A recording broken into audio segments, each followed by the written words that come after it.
So last time we studied pronoun. Pronoun में 2-3 चीजें पढ़ाया जो मैंने बहुत इंपॉर्टेंट है. ओके, pronoun में 2-3 चीजें पढ़ाया जो बहुत इंपॉर्टेंट है. आप मुझे बताते जाओ जो इम्पोर्टेंट है. pronoun है ना, और बताइए personal pronoun, reflexive pronoun, reflexive pronoun, negative pronoun, interrogative pronoun, indefinite pronoun, emphatic pronoun, reciprocal pronoun, interrogative, distributive, pronoun, then relative pronoun, distributive pronoun,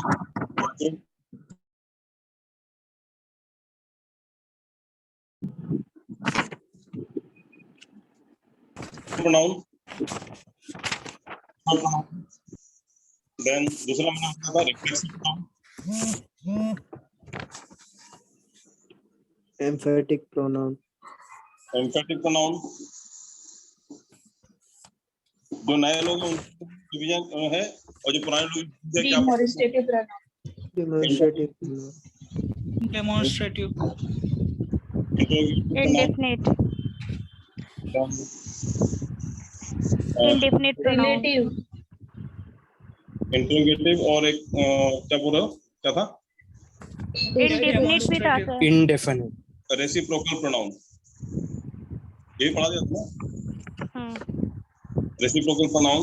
6th one is indefinite pronoun, ये भी हो गया था, indefinite pronoun. 7th one interrogative pronoun, ये हो गया था क्या, डिस्ट्रीब्यूटिव प्रोनाउन. relative pronoun, किसे ऐसे आवाज आ रही है, बंद करो आप, अजय मुंडे. डिस्ट्रीब्यूटिव मेरे घर प्रोनाउन, में बच्चा नहीं है कोई।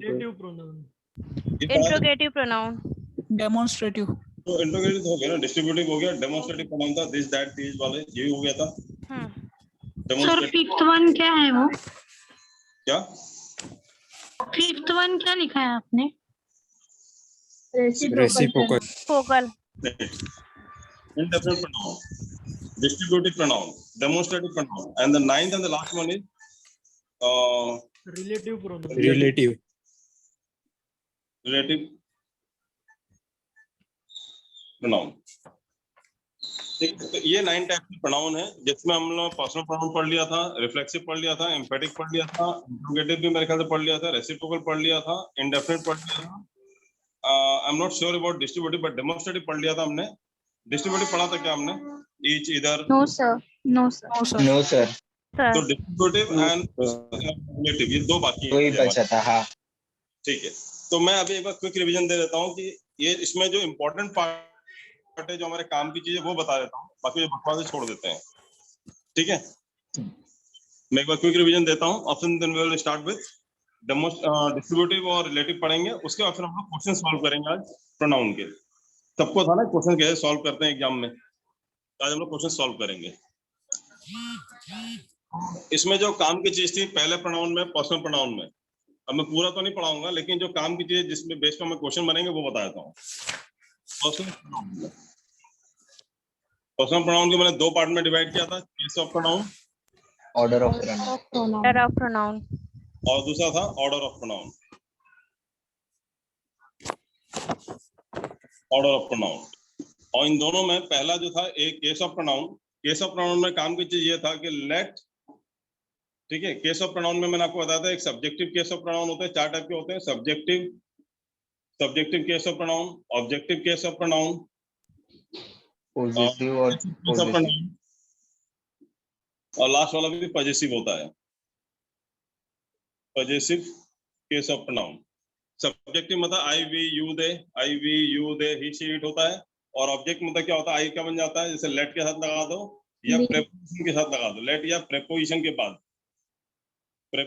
के बाद जो आता है that is called what, objective. जैसे आई के बाद प्रेपोजिशन मतलब टू के बाद लगा दो, क्या होता है, गिव इट टू मी, और let me go there, let us go there, let them go there, let you do this. यहाँ पे पॉसेसिव मतलब क्या होता है, दिस इज डैश बुक, तो this is my book, this is यूवी का our book, this is your book, this is their, this is his book, और this book, यहाँ possessive क्या होता है? This book is dash, तो यहाँ क्या फॉर्म आएगा? This book is mine, this book is ours, this book is yours, this book is his। इस टाइप से पढ़ाया था मैंने आपको, ठीक है। अब यहाँ पे काम की चीज क्या था? ये सब बकवास था, खाली ये लेट और प्रेपोजिशन के बाद ऑब्जेक्टिव केस ऑफ प्रोनाउन आता है, ये काम का चीज था। तभी आपको समझ में आया पर्सनल प्रोनाउन क्या था। देखो I am giving quick revision, तो पूरा पूरा तो नहीं पढ़ा पाऊंगा नए लोगों के लिए, मैं आपको बताता हूँ काम की चीज क्या था। केस ऑफ प्रोनाउन में काम की चीज ये है कि लेट या प्रेपोजिशन के बाद, लेट या प्रेपोजिशन के बाद it is always followed by what? Let and preposition always followed by objective case of pronoun, objective case of pronoun. ये एक काम की चीज थी पहले वाले में। लेट या प्रेपोजिशन के बाद हमेशा ऑब्जेक्टिव केस ऑफ प्रोनाउन होता है, सब्जेक्टिव या पॉजिटिव नहीं लगाते हैं। जैसे let me go there, let them go there, let us go there, let it be done, let him do this work. या प्रेपोजिशन की बात करूं तो क्या होता है? This was above me, before me, या before them, the question was put before them, तो बिफोर है, टू है, गिव इट टू मी। और बताएं preposition, this work was done by me, by भी प्रेपोजिशन है। कम along with me, with भी preposition है, तो with के बाद me लगा रहे हैं। with them, with him, with her। और बताएं preposition, और कोई preposition जो आपको याद है?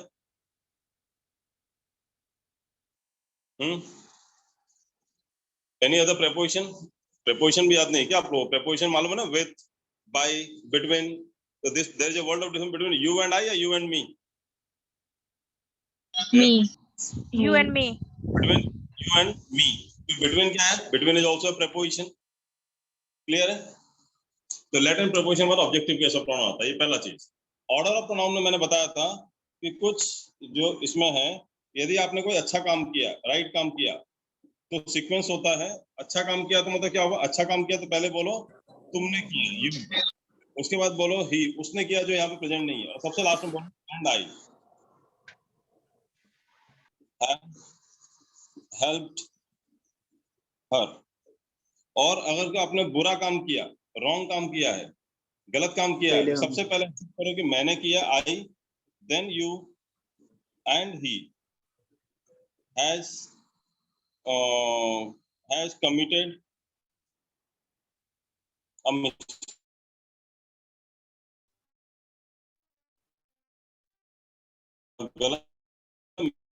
गलत काम है तो गलत के बाद ही आएगा। देखो यहाँ पे यू के बाद ही आएगा, बस आई की पोजीशन चेंज होती है। अगर आपने अच्छा काम किया तो आई मतलब अपना ईगो बाद में रखो, मतलब एटीट्यूड के हिसाब, मतलब क्या बोल सकते हैं अपने, like we can say etiquettes के हिसाब से, मैनर्स के हिसाब से क्या करना चाहिए? पहले सामने वाली तारीफ करो जो आपके सामने खड़ा है, तो उसकी तारीफ करो जो यहाँ पे है ही नहीं, ही, शी, इट, जो भी है। हेलो, आपको बोर्ड नहीं दिख रहा है? सर आप पॉज हो गए। Pause हो। हाँ सर, पॉज हो गया। मुझे लग रहा था नेट का इश्यू है। एक minute, just saw the board, की बोर्ड नहीं दिख रहा है।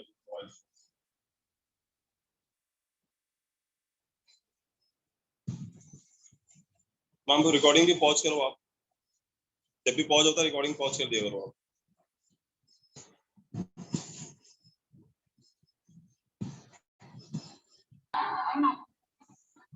हेलो हर्षिता मैम,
कुछ गलत किया, ओके, तो कुछ गलत किया तो क्या आएगा? कुछ गलत किया तो सर क्या कुछ गलत करते तो अपना I, नाम you लास्ट and में he. आता। तो सबसे पहले देखो ये क्या होता है, first person pronoun, second person pronoun, third person, right है तो क्या हुआ 2 3 1, मतलब second person pronoun first person pronoun, और रॉन्ग हुआ तो क्या होता है 1 2 3, मतलब first person, second person and third person, तो आई वी यू ही जो भी है, ठीक है। तो ये आपको ऑर्डर प्रोनाउन ध्यान रखना पड़ेगा, नहीं तो हमें लगता है क्या फर्क पड़ता है, मैंने तुमने उसने हेल्प किया या उसने मैंने तुमने हेल्प किया, क्या फर्क पड़ता है, बात तो एक ही है ना, हम लोगों ने हेल्प किया। लेकिन आपको सीक्वेंस पता होना चाहिए कि अगर गलत किया है या सही किया है तो सबसे आपका आई का सीक्वेंस बदल जाता है। यू एंड ही तो वैसे ही रहेगा, जैसे मान लो अगर ही और आई है, खाली दो ही है तो क्या आएगा, यू हट गया तो क्या आएगा पहले, अगर राइट है तो he and I have helped you, I and he नहीं होगा। अगर ही नहीं है तो क्या आएगा, you and I have, sequence वही रहेगा। अगर यहाँ पे अगर आई नहीं है तो क्या होगा, यू एंड ही, अगर यू नहीं है तो क्या होगा, आई एंड ही, ठीक है, समझा आपको। और आई नहीं है तो क्या होगा, you and he and you नहीं होगा वहां पे, समझ में आया कि नहीं आया। This was order of pronoun. तो ये दो चीजें थी जो पर्सनल प्रोनाउन में काम की थी। Okay, now moving on.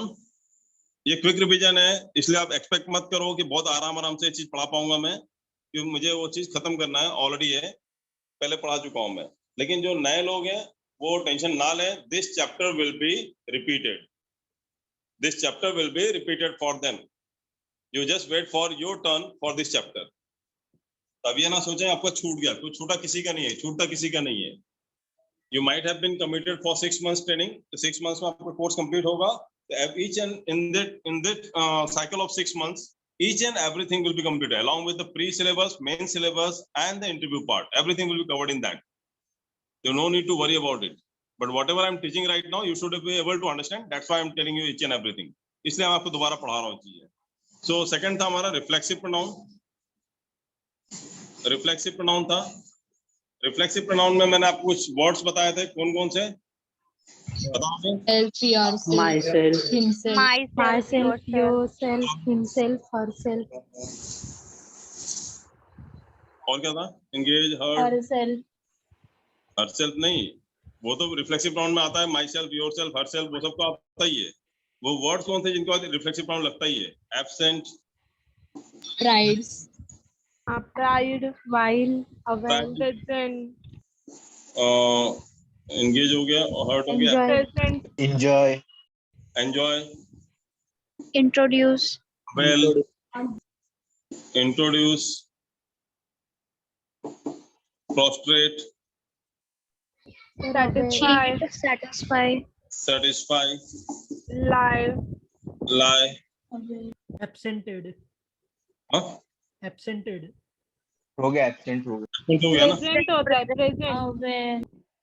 क्या था? Present. प्रेजेंट हो गया ना, एब्सेंट प्रेजेंट हो गया, engage, Help. Enjoy, avail, introduce, prostrate, satisfy, lie, Cheat. क्या? Help. Cheat, sir. Cheat, right, cheat. और क्या था?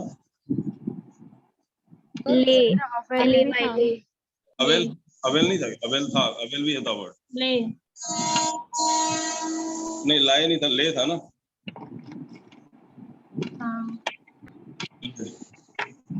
मतलब you have laid yourself in the problem, you have laid Engage. yourself in the problem by doing this, ऐसा करके आपने खुद अपने मुसीबत मोल लिया है। You have laid yourself in the problem by doing this.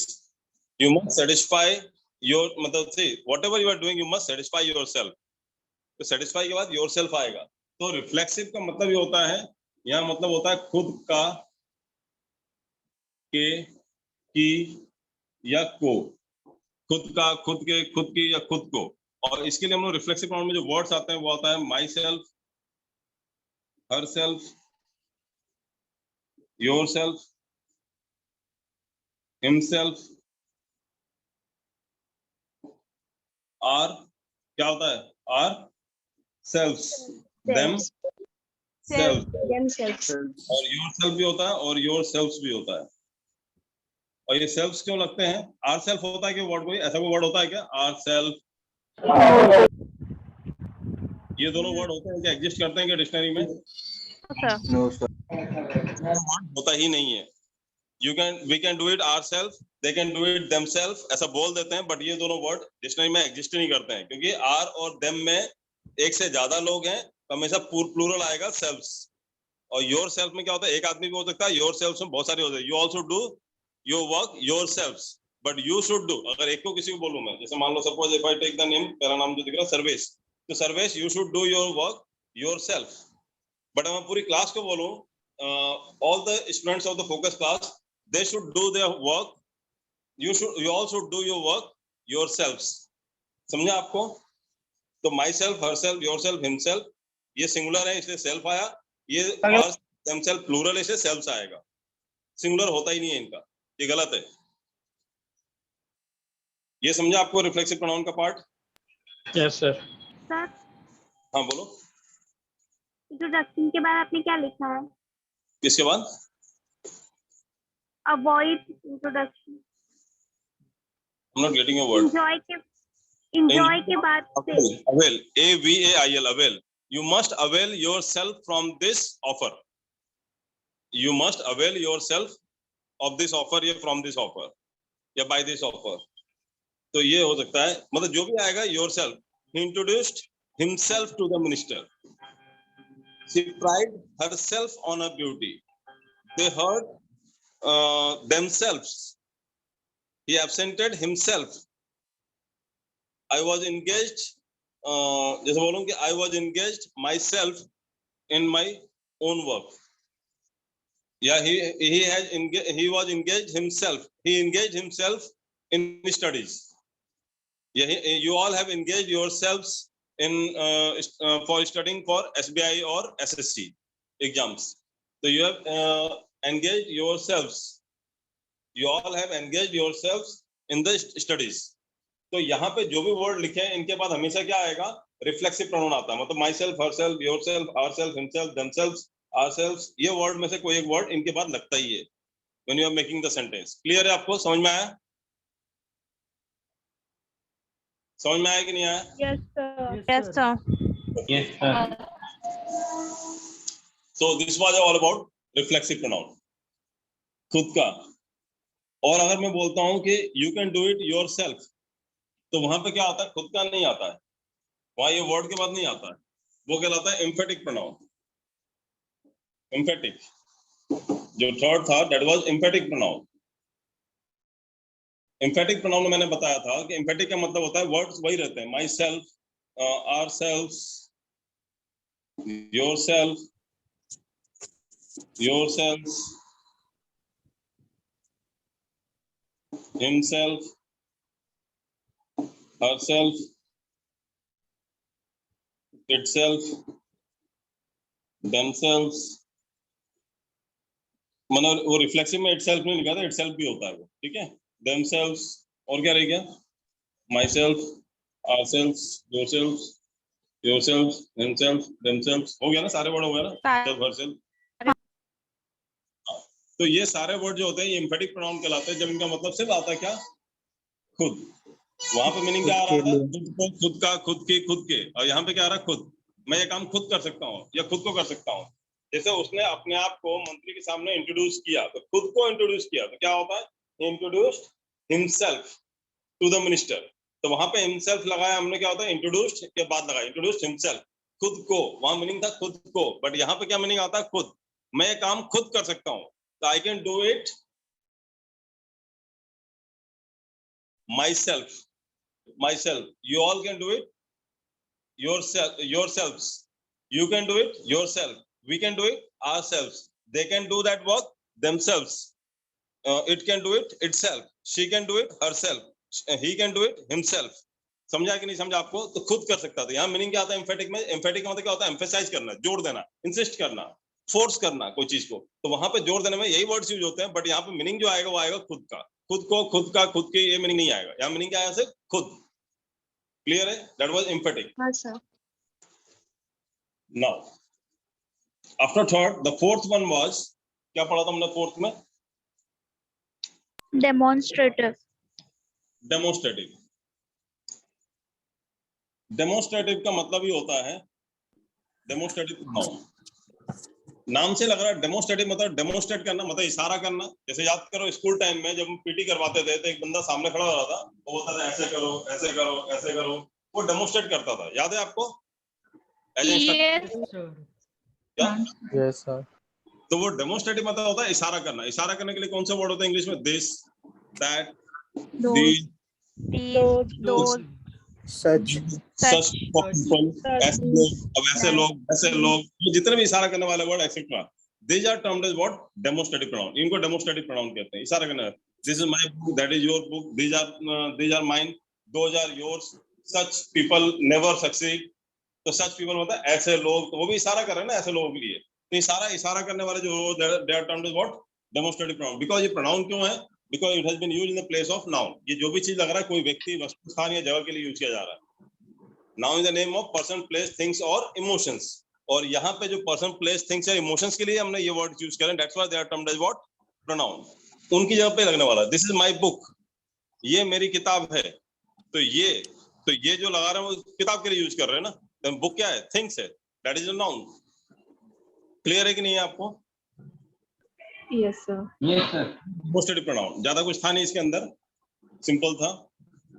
मैंने बोला भी था ये सब बकवास है, ये सब काम के नहीं है। The fifth was Interrogative. Interrogative. वो तो और बकवास है। WH question. प्रोनाउन बस आपको पता होना चाहिए टर्मिनोलॉजी की, ऐसा मतलब प्रोनाउन में लिया जाता है। इसमें WH क्वेश्चंस होते हैं, WH क्वेश्चन जितने भी होते हैं, they are termed as what? What? Who? What, which, Who? Where? How? Why, how. अच्छा, हाउ में WH या HW दिखता है, लेकिन फिर भी ये WH में ही आता है, हाउ, है ना? क्वेश्चन है ना। व्हेन, Question mark आता है। हाँ, तो ये जितने भी क्वेश्चंस वाले होंगे, they are termed as what? Interrogative pronoun कहते हैं इनको। समझ में आएगी नहीं आया ये चीज? Yes sir. हाँ, और ये इंट्रोगेटिव प्रोनाउन में भी आता है, और यही सारे WH क्वेश्चन इंट्रोगेटिव प्रोनाउन भी कहते हैं, इंट्रोगेटिव क्वेश्चंस भी कहलाते हैं, और यही सारे क्वेश्चन जो होते हैं वो इंट्रोगेटिव एडवर्ब भी होते हैं। वो बताऊंगा बाद में। इंट्रोगेटिव एडवर्ब भी कहते हैं इनको, एडवर्ब में भी आता है, प्रोनाउन भी कहलाता है, दोनों कहलाता है ये। बस इतना ही काम की चीज है। Which book is this? What do you want? Whom do you want to meet? Where do you want to go? Why are you saying this? How are you feeling? When are you going there? ये सब interrogative pronoun होते हैं। Clear है? Yes sir. अच्छा, ये भी बकवास था, कोई काम का नहीं था, जैसे क्वेश्चन बनता नहीं है। बस आपको पता होना चाहिए कि भाई इंट्रोगेटिव है तो ऐसा पूछा जाता है। Reciprocal. सिक्स्थ वन क्या था? Reciprocal. एक मिनट।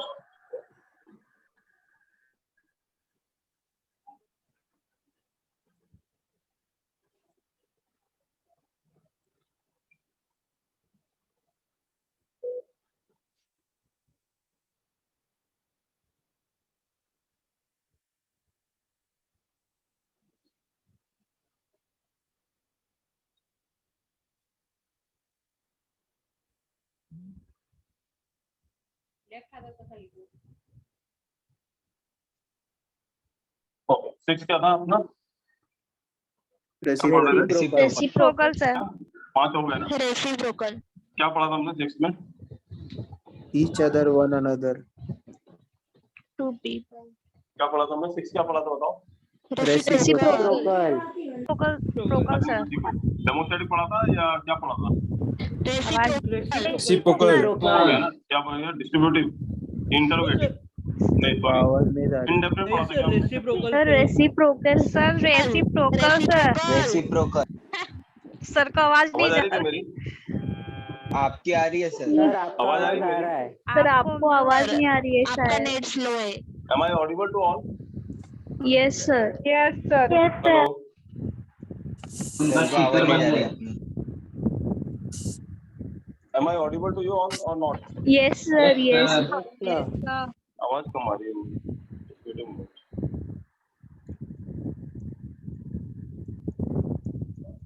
आवाज आ रही है आप लोगों को मेरी? Yes sir. सर कौन सा तो माइक से अलग ही आवाज ओके आ रहा है ओके, सर। मुझे पता नहीं क्यों आप लोग की आवाज कम आ रही है।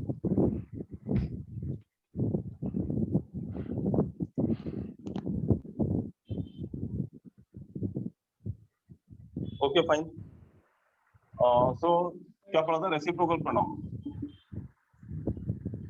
आई थिंक रेसिप्रोकल ही पढ़ा था ना? Yes Yes sir. हाँ सर। ओके रेसिप्रोकल था ना। एक मिनट, मुझे लग रहा है मैं रिजॉइन करता हूँ, आवाज नहीं आ रही मेरी, मतलब आप लोग की आपकी आवाज वॉइस भी बहुत मेरी कम आ आवाज रही जा है। रही होगी, आप लोग की आवाज मुझे नहीं आ रही।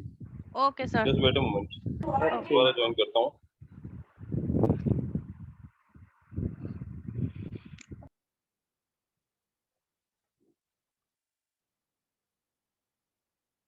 अभी आ रही है आवाज? हाँ सर। हाँ सर। आपकी आ रही है। आपकी आवाज आ रही है सर।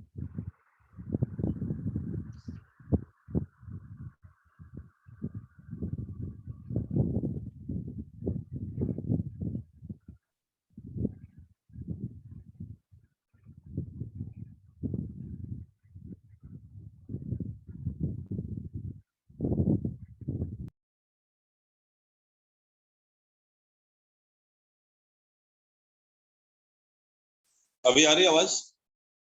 Yes, sir. हाँ सर। Yes sir. अभी आ रही है आप लोग की आवाज, पता नहीं बीच में नहीं आ रहा था, मैंने इसलिए लीव किया था। ओके एनीवे, सो रेसिप्रोकल प्रोनाउन में हमने दो पार्ट पढ़ा था। क्या पढ़ा था? पहला each other, other, Each other, One another. Between one another. One another. Okay, मैंने आपको बताया था ईच अदर होता है, इसमें दो लोग इन्वॉल्व होते हैं। जैसे both of you should help each other, ऐसा नहीं बोल सकते both of you should help one another, ऐसा नहीं बोल सकते आप। यस। ठीक है, और वन अदर क्या होता है? दो से ज्यादा होता है, more मतलब than 2. टू प्लस के लिए यूज करते हैं। मोर देन टू होगा, दो से ज्यादा होंगे तो हम लोग वन अदर कहते हैं। जैसे we all should help each other या one another. One another. One another. One another. इससे ज्यादा होगा तो वन अनदर, एक दूसरे का होता है, आपका वो उसका इस टाइप से। बट अगर दो लोग हैं तो आएगा ईच अदर। Each other. ठीक है, this was all about reciprocal pronoun, इतना ही था। रेसिप्रोकल मतलब ये होता है क्या? जैसे 5/2, 2/5 है ना, 5/2 का रेसिप्रोकल क्या होगा? 2/5। 1/5 का रेसिप्रोकल क्या होगा? 5/1। तो रेसिप्रोकल मतलब उल्टा, ईच अदर, एक दूसरे को। तो दोनों का मतलब ईच अदर मतलब एक दूसरे को, वन अदर मतलब एक दूसरे को होता है। बट ईच अदर होता है दो लोगों के बीच में, और वन अदर होता है दो से ज्यादा लोगों के लिए। अब मैं ऐसा बोलूं कि Mohan, Sohan and Rohan should help each other या one another? One another. Another. One another. क्योंकि दो से ज्यादा हो गए, समझ में आया ना? ध्यान रखना इस चीज का। Next one was indefinite. Seventh one, that is indefinite. Indefinite में मैंने बताया था इंडेफिनिट प्रोनाउन यदि होगा, then indefinite pronoun is followed by plural noun plus Singular verb. Verb. नहीं, प्लूरल नाउन नहीं होता ना इसमें, नहीं इसमें प्लूरल नाउन नहीं होता, अगले सिंगुलर। Direct यही रहता है, singular verb. इसकी आवाज आ रही है इतनी ज्यादा? ओके, इसमें indefinite pronoun is always followed bye singular verb. Indefinite pronoun का मतलब ही लग रहा है, नाम से लग रहा है इंडेफिनिट है, डेफिनेट नहीं है, निश्चित नहीं है, इंडेफिनिट है। जैसे कि इसमें आता है everyone, no one, Someone. Someone. Anyone. Everyone. Everyone तो हो गया ना, no one, someone, anyone. Anyone. Anyone. Anyone. Anybody. No one. One body. No one. one. No one. ये पांच हो गए, और ये वन की जगह पे हम लगा सकते हैं बड़ी, One body. Thing, Time. Time. Time, Where, How. How. Where. जैसे everywhere, somewhere, nowhere, every time, any time, any how, some how, no how, every, ऐसा तो नहीं होता every how, no how, some how, any how, then everything, nothing, Everywhere. Anything, some, everybody, nobody, somebody, anybody. Every time. Thing. Use करते हैं, इनके indefinite होते हैं। ठीक है, और इंडेफिनिट के बाद हमेशा क्या लगता है? सिंगुलर वर्ब लगता है, क्योंकि ये सब सिंगुलर डिफरेंट होता है। एवरीवन का मतलब क्या होता है? हर एक। तो बात आती है एक की। नो वन मतलब क्या होता है? कोई एक भी नहीं। समवन मतलब क्या होता है? कोई एक। एनीवन मतलब क्या होता है? कोई भी एक। वन मतलब क्या होता है? एक। एवरीवन में लगा दो यदि everything, everything is fair in love and war, everything are fair in love and war. Is. Is. Fair in love. Okay, nothing is impossible या nothing are impossible? Nothing is. Someone is calling you या someone are calling you? Someone is. Someone is calling you, एक ही आदमी call कर रहा है, पता नहीं कौन है वो। Someone is calling you. Is anyone coming with me या are anyone coming with me? Is. Anyone. Anyone. Has anyone completed the work या have anyone completed the work? have, have. has anyone, everyone comes या everyone come late? Everyone comes everyone comes late. Everyone come late या everyone comes late? Comes, sir. Verb का fifth form. क्या आएगा? Singular है. या दूसरा? दूसरा second, Second, second one, कम जो होता है ये प्लूरल होता है, वर्ब का फर्स्ट फॉर्म, और ये कम्स क्या होता है? वर्ब का फिफ्थ फॉर्म होता है. फिफ्थ फॉर्म मतलब एस और ईएस वाला फॉर्म. वर्ब के फर्स्ट फॉर्म में एस ईएस लगाना. तो वर्ब का फर्स्ट फॉर्म प्लूरल के साथ लगता है. दे कम लेट, और क्या होता है? He comes late. जैसे he goes to school daily होता है और they go to school daily होता है. तो दे के साथ गो लगता है, ही के साथ गोज लगता है. तो एस और ईएस वाला सिंगुलर होता है, जबकि ये वर्ब में होता है. और नाउन में क्या होता है? अगर पेन का पेन्स लगा दिया आपने, तो यहाँ पे एस लगाने से प्लूरल हो जाता है कि एक यहाँ पे एक पेन है, सिंगुलर है, यहाँ पेन्स मतलब बहुत सारे हो गए. तो नाउन के केस में यदि एस लगाते हो तो प्लूरल होता है. बट वर्ब में यदि आपने एस या ईएस लगा दिया तो वो सिंगुलर बन जाता है. ध्यान रखना आप, दोनों में डिफरेंस है. नाउन में एस लगा दोगे तो प्लूरल हो जाता है. ठीक है. जैसे बेंच है, तो बेंच मतलब क्या होता है? एक बेंच, और लगा दिया आपने बेंचेज, ईएस. देखो यहाँ पे ईएस लगा दिया, Yes, बेंच sir. से बना दे प्लूरल हो गया, क्योंकि नाउन है. नाउन में एस या ईएस लगा देने से प्लूरल हो जाता है. बट यहाँ पे गोज में ईएस लगा दिया तो सिंगुलर हो जाता है. कम में एस लगा दिया तो ये सिंगुलर हो जाता है. तो वर्ब में एस लगाने से सिंगुलर होता है, जबकि नाउन में एस लगाने से प्लूरल होता है. ध्यान रखना, दोनों में डिफरेंस. समझा आपको? Yes, sir. नहीं समझा आपको? तो यहाँ सबके साथ क्या लगता है? सिंगुलर वर्ब लगता है. इंडेफिनिट प्रोनाउन हमेशा क्या लगता है? सिंगुलर वर्ब लगता है. तो ये था इंडेफिनिट प्रोनाउन में. इतना ही क्वेश्चन आता है इसमें. अभी कौन सा रह गया? 7 हो गया ना? 8 हो गया सर. बाकी तो वही है ना, अभी रिवीजन हो गया पूरा आपका. तो इतने काम की चीज थी अभी जो हमने पढ़ा था. Now we are going to deal with the next one, that is distributive pronoun. Distributive pronoun इसमें आता है जैसे ईच, ईदर, नीदर. कई लोग इसे आइदर नाइदर कहते हैं. आइदर नाइदर नहीं होता है, नहीं तो हाइदर दाइदर बोलना पड़ेगा, हिदर एंड दीदर को. तो ईदर, नीदर, ईच, नन. और इंडेफिनिट डिस्ट्रीब्यूटिव प्रोनाउन के साथ ध्यान रखना, plural noun plus plural noun plus singular verb होता है. मतलब नाउन आपका प्लूरल होगा इसके साथ, बट वर्ब सिंगुलर रहेगा. ये ध्यान देना. ईच मतलब क्या होता है? प्रति एक, मतलब हर एक की बात कर रहे हैं. इधर में क्या होता है? दो में से कोई एक. नीदर मतलब क्या होता है? दो में से कोई एक भी नहीं. और नन मतलब क्या होता है? सब में से कोई एक भी नहीं. तो सेंस हमेशा एक का आता है, इसलिए सिंगुलर वर्ब लगता है. लेकिन ईच में कितने लोग हैं? 2 से ज्यादा है. इधर में कितने लोग हैं? 2 हैं. नीदर में कितने लोग हैं? 2 हैं. नन में कितने लोग हैं? 2 से ज्यादा है. तो हमेशा की वैल्यू से ऊपर ही हो रहा है, इसलिए नाउन हमेशा प्लूरल रहेगा. समझा कि नहीं समझा आपको? सर फिर से एक बार रिपीट करो ना. हाँ, मैं वो बताता हूँ. डिस्ट्रीब्यूटिव प्रोनाउन का नाम से लग रहा है. डिस्ट्रीब्यूट करना मतलब क्या होता है? बंटवारा करना. डिस्ट्रीब्यूट का मतलब क्या होता है? बंटवारा करना, बांटना. ईच मतलब क्या होता है? Distribute the sweet among each other. Each other मतलब क्या होता है? सबके बीच में बांट दो, एक एक को बांट दो. तो ईच जो होता है, ईच के अंदर कितने लोग हैं बताओ? Each of you in the class, each of you in the class is performing well. समझ में आ रहा है कि नहीं आता? Each of the students of the class are performing well या is performing well?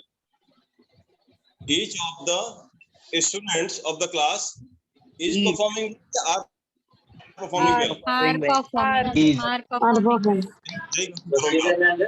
Is performing. Is performing well. यही गलती करोगे आप. Each of the students, each of the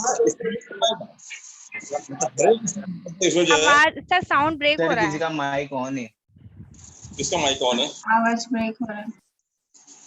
अभी भी आवाज ब्रेक हो रहा है क्या? नहीं अभी नहीं हो रहा. No, अभी sir. mic बंद कर दिया. ओके. मैं बोल रहा हूँ कि डिस्ट्रीब्यूटिव मतलब होता है बंटवारा करना. अब यहाँ पे ईच ऑफ द स्टूडेंट्स, तो ईच ऑफ द स्टूडेंट होगा कि स्टूडेंट्स होगा? Student. Students, होगा. तो each of the students is performing well या are performing well? Is performing Performing well. well. Is performing well. Each of the student is performing well मतलब क्या होता है? स्टूडेंट्स में से हर एक स्टूडेंट जो है अच्छा परफॉर्म कर रहा है। तो हर एक स्टूडेंट की बात कर रहे हैं तो क्या होगा? कर रहा है वो या कर रहे हैं होगा? अब बताओ, हिंदी बता दो, छोड़ो इंग्लिश। कर रहा है। रहा है कर रहा है। मतलब ईच ऑफ द स्टूडेंट, मतलब स्टूडेंट्स में तो हर एक स्टूडेंट जो है, हर एक स्टूडेंट अच्छा परफॉर्म कर रहा है या परफॉर्म कर रहे हैं? कर रहा है। कर रहा है बोल रहे हो तो सिंगुलर वर्ब आएगा ना यहाँ पे। Is. समझा कि नहीं समझा आपको? और ये बहुत लोग गलत करके आते हैं, वहां प्लूरल वर्ब लगा देते हैं। जैसे either of you या either of the two boys, तो either of the two boys होगा या बॉय होगा? Boy. Boys. Boy. Boys. boys. Two के बाद क्या आएगा? टू बॉयज होगा ना। टू बॉय कैसे हो सकता है? Boys. Boys अभी होगा आपने सर। बोला ना सिंगुलर लगेगा तो बॉय। मैंने आपको बोला था दो हैं, तो नाउन तो प्लूरल ही होगा ना। बॉय होगा बॉयज होगा। नाउन क्या होता है? बॉय क्या होता है? नाउन होता है, वर्ब होता है। Noun. तो नाउन तो प्लूरल ही होगा ना। Each of the two boys, Boys. Each of either of the two Boys. Boys, Boys. Boys. Either of the two boys, either of the two boys has the capability to solve the question या has the capability to solve the question? Has. HS has होगा या have होगा? Has. Has. Either of the two boys has the capability to solve the question या have the capability to solve the question? क्या आएगा? पहला Has. ये गलत है, have नहीं आया क्योंकि मैंने कहा था सिंगुलर वर्ब आएगा। तो ये has क्या होता है? सिंगुलर होता है, have प्लूरल होता है।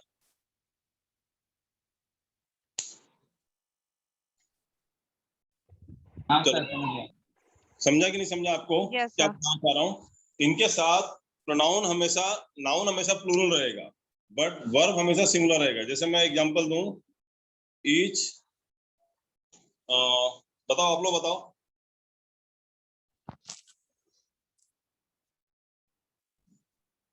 ईच,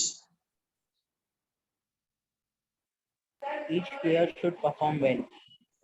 ईच क्या बोल रहे हो? Player should perform well.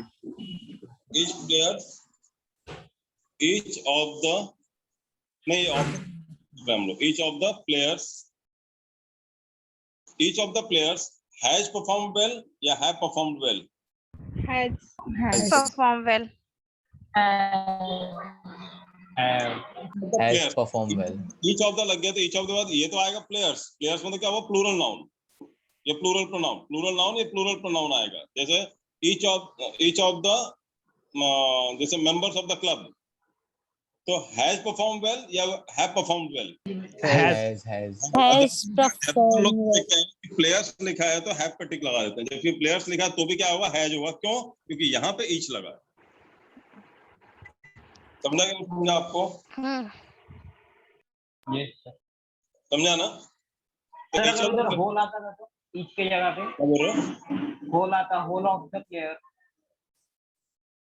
क्या बोल रहे हो? होल ऑफ द प्लेयर आता था तो सब मतलब। I am not getting it. क्या बोल रहे हो?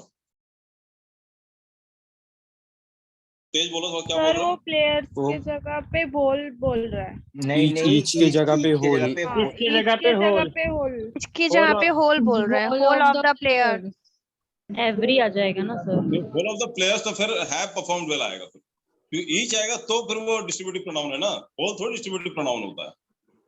होल का मतलब क्या होता है? पूरा। पूरा। और ईच मतलब क्या होता है? प्रति, प्रत्येक बोलते हैं हम लोग नॉर्मली। प्रत्येक का अगर संधि विच्छेद करोगे, पढ़ा होगा ना, तो प्रति एक यही होता है ना। तो एक की बात हो रही है ना यहाँ पे। प्रति एक मतलब हर एक की बात कर रहे थे, एक की बात कर रहे हैं तो फिर वैसा आ रहा है। लेकिन होल में रेसिप्रोकल आएगा तो फिर क्या होगा? जैसे बोलो प्लूरल हो गया ना पूरा एक। देखो, अगर मैं इधर में बात करूं तो इधर मतलब कोई एक होगा दोनों में से, ठीक है। लेकिन अगर मैं बोलो कि सर इधर मत लो, यहाँ तो आप बोथ ले लो। अब बोथ ऑफ द प्लेयर्स बोलोगे तो बोथ ऑफ द प्लेयर्स तो फिर हैव आएगा ना। बोथ तो मतलब होता है दोनों ले लिया आपने, एक थोड़ी लिया आपने इसमें। Both of the players have perform well होगा। समझा कि नहीं समझा को? यस समझा सर ये 4 ही वर्ड आएगा ना, बस इसके अलावा कोई नहीं वर्ड आएगा।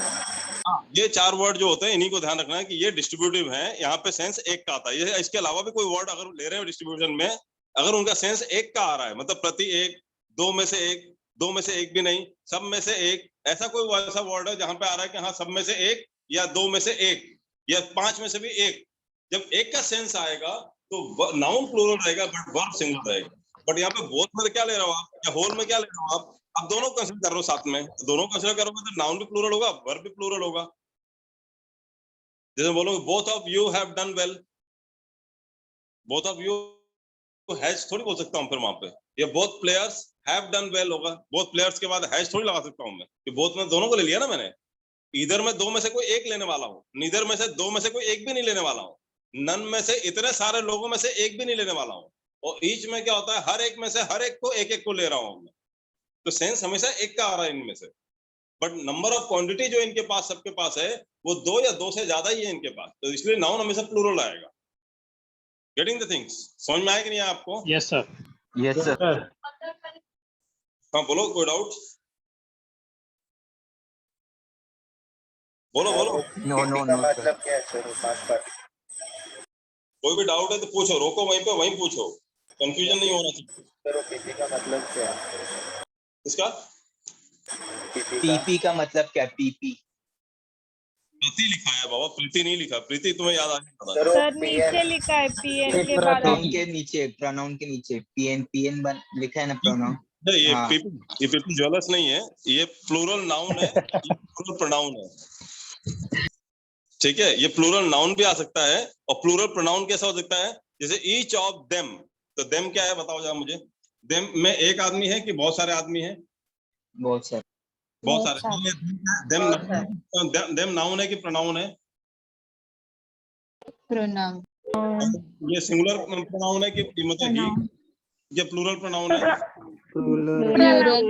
ये प्लूरल प्रोनाउन या प्लूरल नाउन कोई भी आ सकता है ना यहाँ पे, इससे मैंने ऐसा लिया है। जैसे each of them has performed well या each of them have performed well, क्या आएगा?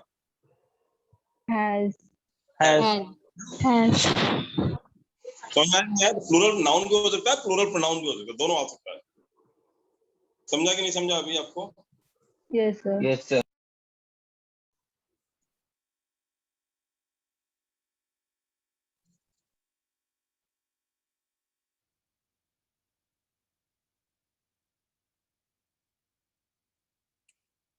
अब जैसे आपको अगर इसमें डाउट है तो चलो, अगर मैं आपसे पूछूं, ये लिख लिया ना आपने? सर अगर ईच ऑफ अस रहेगा तो? ये लिख लिया कि आपने? पहले ये बताओ। हाँ यस सर। तो ईच ऑफ अस होगा तो आप ही बताओ। अब आप ही बताओगे मुझे, जगह है ना नीचे, ठीक है, मैं बहुत मिटा देता हूँ। अब मुझे बताओ,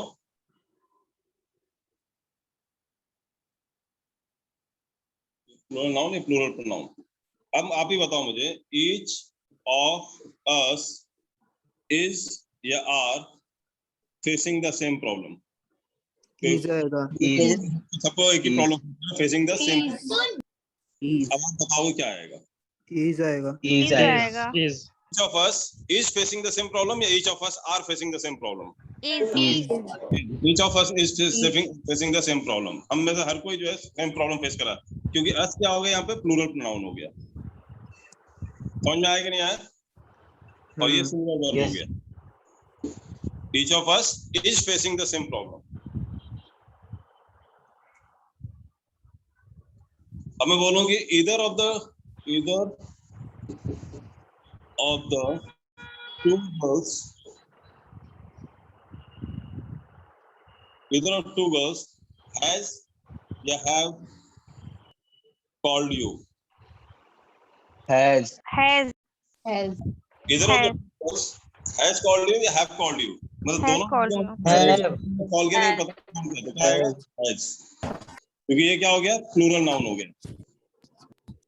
समझा कि नहीं समझा आपको?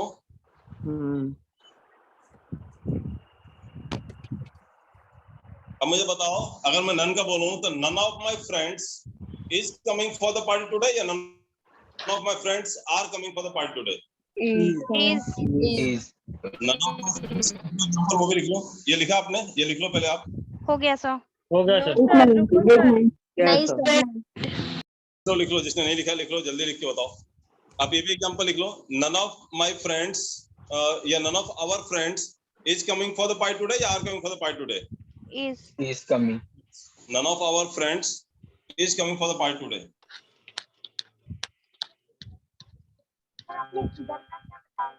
अच्छा, none of us is going there या none of us are going there. None of us. None of us. None of us. None of us, none of Is. us is going there.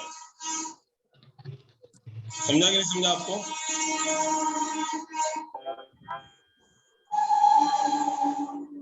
None of us is going there. None of us is going there. None of us is going there.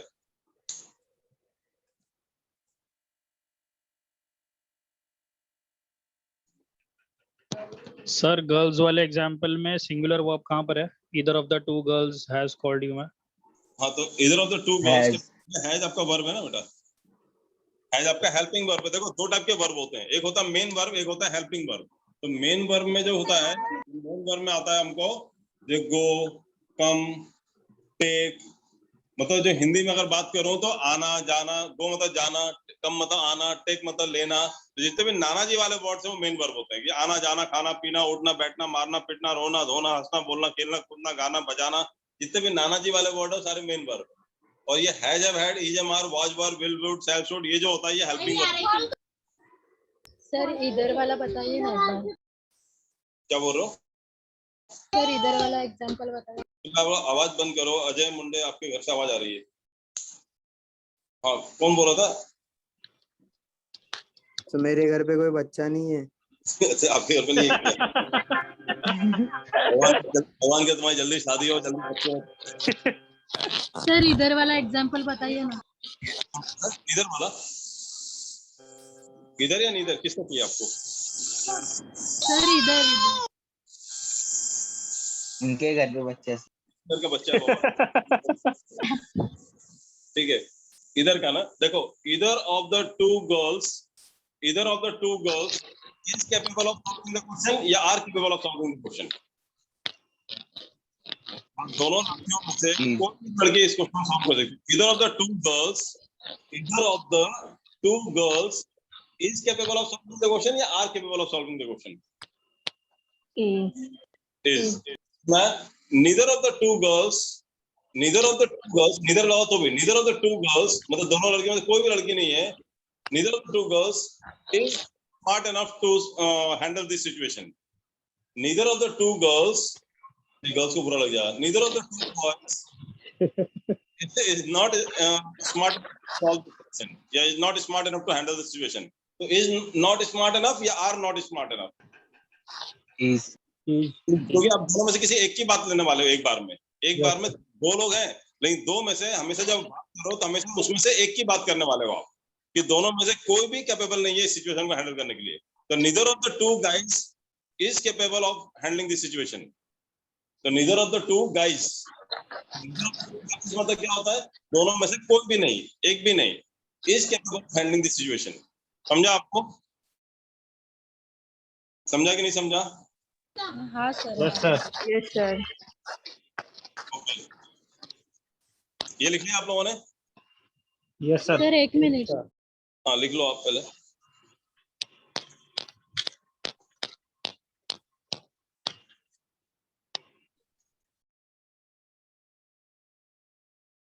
अच्छा, इसमें ध्यान देना, मैं कुछ एक खास point पे note करवा रहा हूँ क्योंकि आगे चल के मैं कुछ और भी पढ़ाने वाला हूँ इसके थ्रू।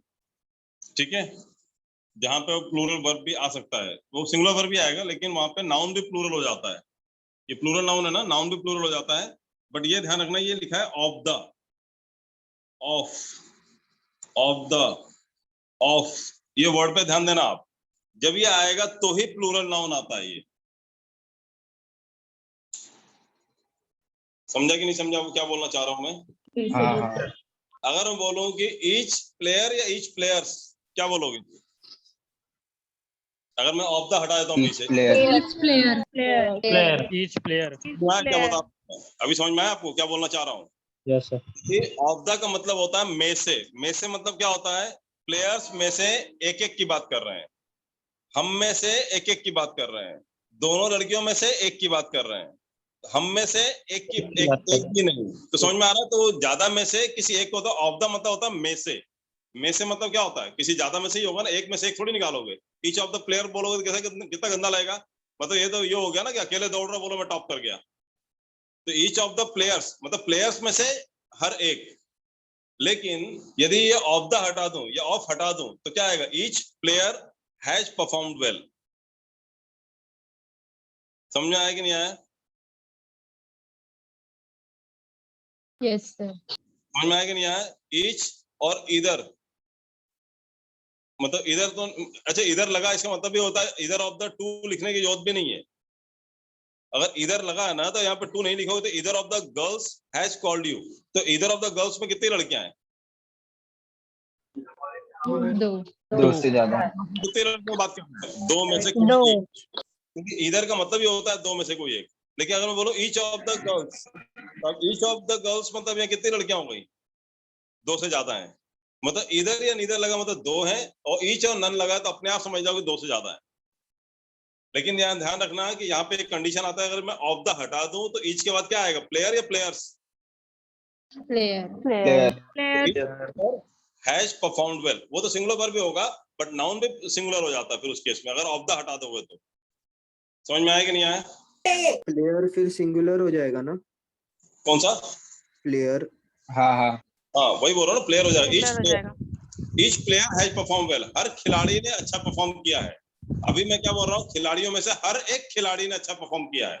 यहाँ कहानी है कि खिलाड़ियों में से हर एक खिलाड़ी ने अच्छा परफॉर्म किया है।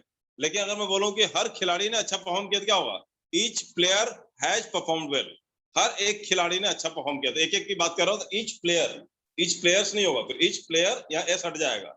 Each player has perform well, अगर ये ऑफ द नहीं लगाते हो तो। ये ऑफ द की वजह से प्लेयर्स आ रहा है। समझ में आ रहा है कि नहीं आ रहा है? बट वर्ब हमेशा दोनों ही केस में सिंगुलर रहेगा। क्लियर है? Yes sir. ऑल क्लियर है? क्लियर का मतलब होता है समझ में आ रहा है, ऑल क्लियर मतलब सब बाउंस हो गया, सर के ऊपर से निकल गया। क्लियर है कि ऑल क्लियर है? बताओ जल्दी। क्लियर। क्लियर। क्लियर है ना? फिर ठीक है, चलो ये मिटा दो, रब कर दूं मैं। Yes sir. नाउ प्रोनाउन का जो लास्ट पार्ट है वो इंपॉर्टेंट पार्ट है, वो भी ये भी बहुत इंपॉर्टेंट था, इससे भी क्वेश्चन आते हैं एग्जाम में।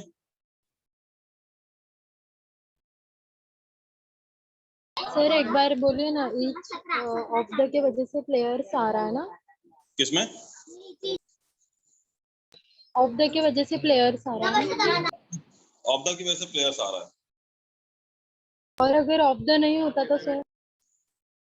अगर ऑफ द नहीं होता ना, सिंगुलर नाउन। ऑफ द नहीं होता तो प्लेयर होता। जैसे मैं बोलूं कि ईच गर्ल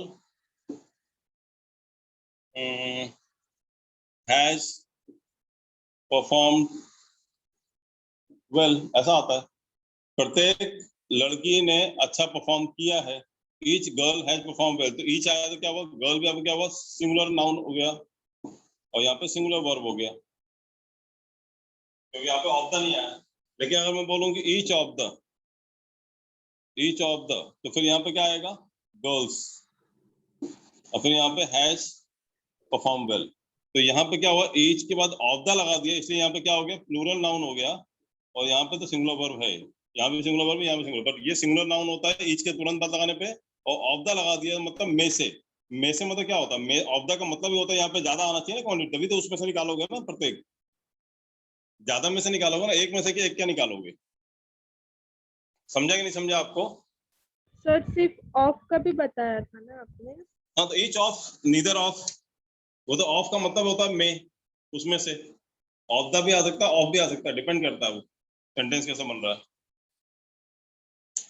जैसे मैं अगर मैं देखो यहाँ पे नाउन होता है तो द लगता है ना बेटा, अगर प्रोनाउन होता है द कहाँ लगाते हैं? ईच ऑफ द अस थोड़ी बोलेंगे, ईच ऑफ अस बोलूंगा ना मैं, ईच ऑफ अस बोलूंगा, ईच ऑफ द अस बोलूंगा। यहाँ द लगाऊं क्या मैं?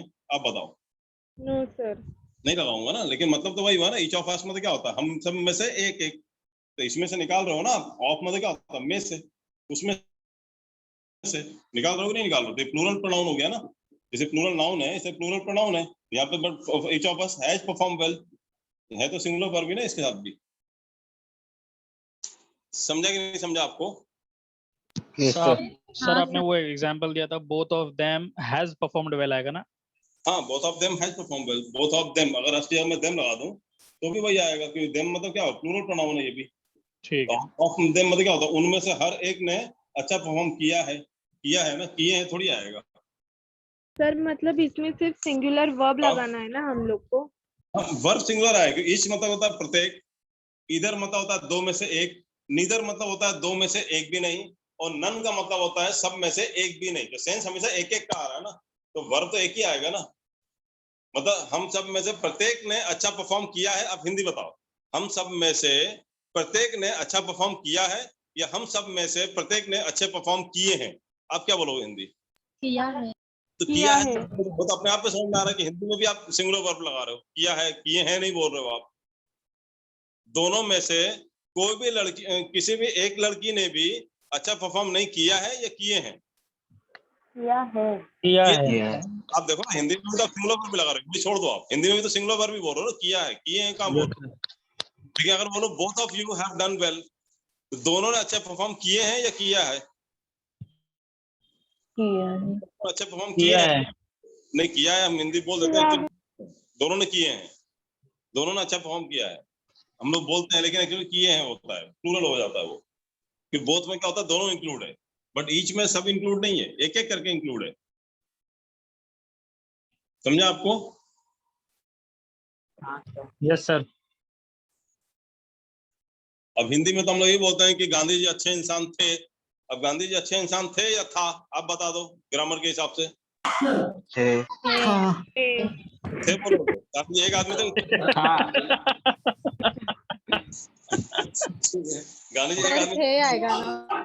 था आएगा, गांधी जी अच्छा था। अब वो क्या होता है, ग्रामर गलत बोल दिया है हमने, इज्जत दे दी है, लेकिन ग्रामर। जवाहरलाल नेहरू हमारे देश के पहले प्रधानमंत्री थे क्या होता है? जवाहरलाल नेहरू हमारे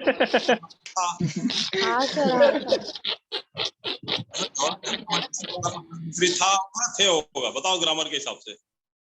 हाँ आएगा सर। आएगा ना, एक ही आदमी था। हाँ आएगा। हाँ तो सोचो, मतलब हमने इज्जत देनी ग्रामर, तो ज्यादा इज्जत देना भी गड़बड़ हो जाता है ग्रामर में। तो ग्रामर में आपको ग्रामर के बेस पे चलना पड़ेगा, इज्जत देने के हिसाब से नहीं चलना पड़ेगा। ठीक है, चलो एनीवे। सर हाँ बोलो sir, each, either, neither, none की जगह अगर बोथ यूज कर रहे हैं, थोड़ा कंफ्यूज उसको लेके। बोथ ऑफ देम हैज परफॉर्म्ड वेल ना? नहीं, both of them have performed well. Perform well होगा ना बेटा, इसमें कंफ्यूजन कहाँ है? नहीं सर, आपने पहले हैज बोला था। नहीं, मैंने शुरू से बोथ मैंने बोला भी था। बोथ मतलब क्या होता है, दोनों इंक्लूड है इसके अंदर, दोनों इंक्लूड है। ठीक है, अब कंफ्यूजन क्लियर है। ठीक है, ये आएगा, हैव आएगा, प्लूरल वर्ब आएगा। ओके ओके, क्लियर है? तो कोई डाउट है ही नहीं। बोथ लगा हो या ऐसे आपने याद करो, होल भी एक वर्ड यूज किया था आपने, whole of the process, whole of the sacks, मतलब सारी बोरियां जो हैं, whole of the sacks have been transported, सारी बोरियां जो है ट्रांसपोर्ट कर दी गई हैं। तो होल ऑफ द सैक्स होगा ना, बोरे।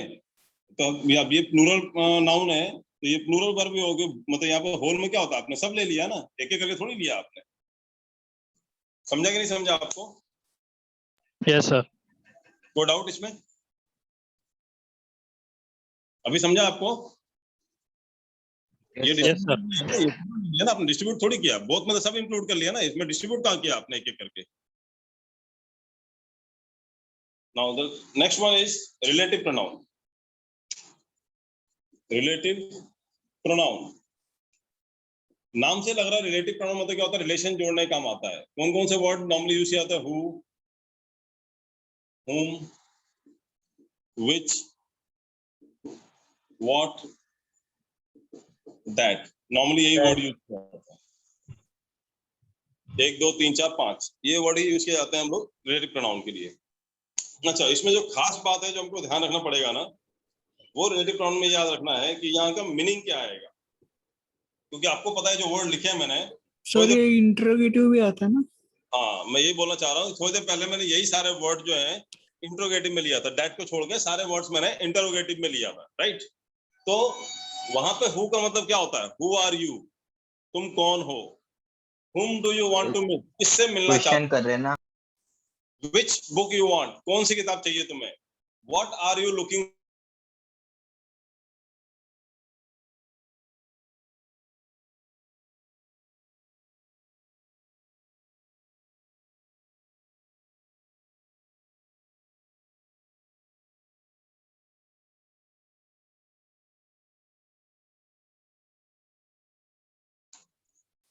समझा कि नहीं समझा आपको? अगर Yes, क्वेश्चन sir. स्टार्टिंग में आते हैं, बट अगर सेंटेंस के बीच में आएगा और दो सेंटेंस या दो क्लॉज को जोड़ने के लिए काम आएगा, तो वहां पे इनका मीनिंग बदल जाता है. वहां पे मीनिंग जो आएगा इनका, वो आता है जो से. क्या मीनिंग आता है इनका? जो से. ये कैसे आता है? The boy who is sitting at the back is my brother. वो लड़का, कौन पीछे बैठा हो मेरा भाई है? जो पीछे बैठा हो मेरा भाई है. क्या बोलूंगा? जो बैठा हुआ है. यहाँ मीनिंग आता है जो, जिसका, जिसने, जिसको, जिससे, जिसके, जिसके लिए, जिसने, जिन्होंने. ये जो वाले जितने वर्ड्स होते हैं ना, they are termed as what? Relative pronoun. समझ में आया कि नहीं आया? अब समझा? Yes, sir. होता है दैट भी डेमोन्स्ट्रेटिव प्रोनाउन है ना. कौन सा? दैट डेमोन्स्ट्रेटिव प्रोनाउन भी है. That is my copy, these are my copy, that, this, that, वो भी डेमोन्स्ट्रेटिव भी है. और तो पता दैट कैसे इज चलेगा रिलेटिव कि आल्सो, क्योंकि डेमोन्स्ट्रेटिव है दैट इज रिलेटिव है. दैट क्या होता है? दैट आपको डेमोन्स्ट्रेटिव कब होता है? जब आपको इंट्रोडक्टरी सब्जेक्ट बन जाता है. That is my copy. ठीक है, वहां मतलब पे पॉइंट आउट करते तब. बट यहाँ पे दैट कैसा आएगा? द बॉय, जब बोलो कि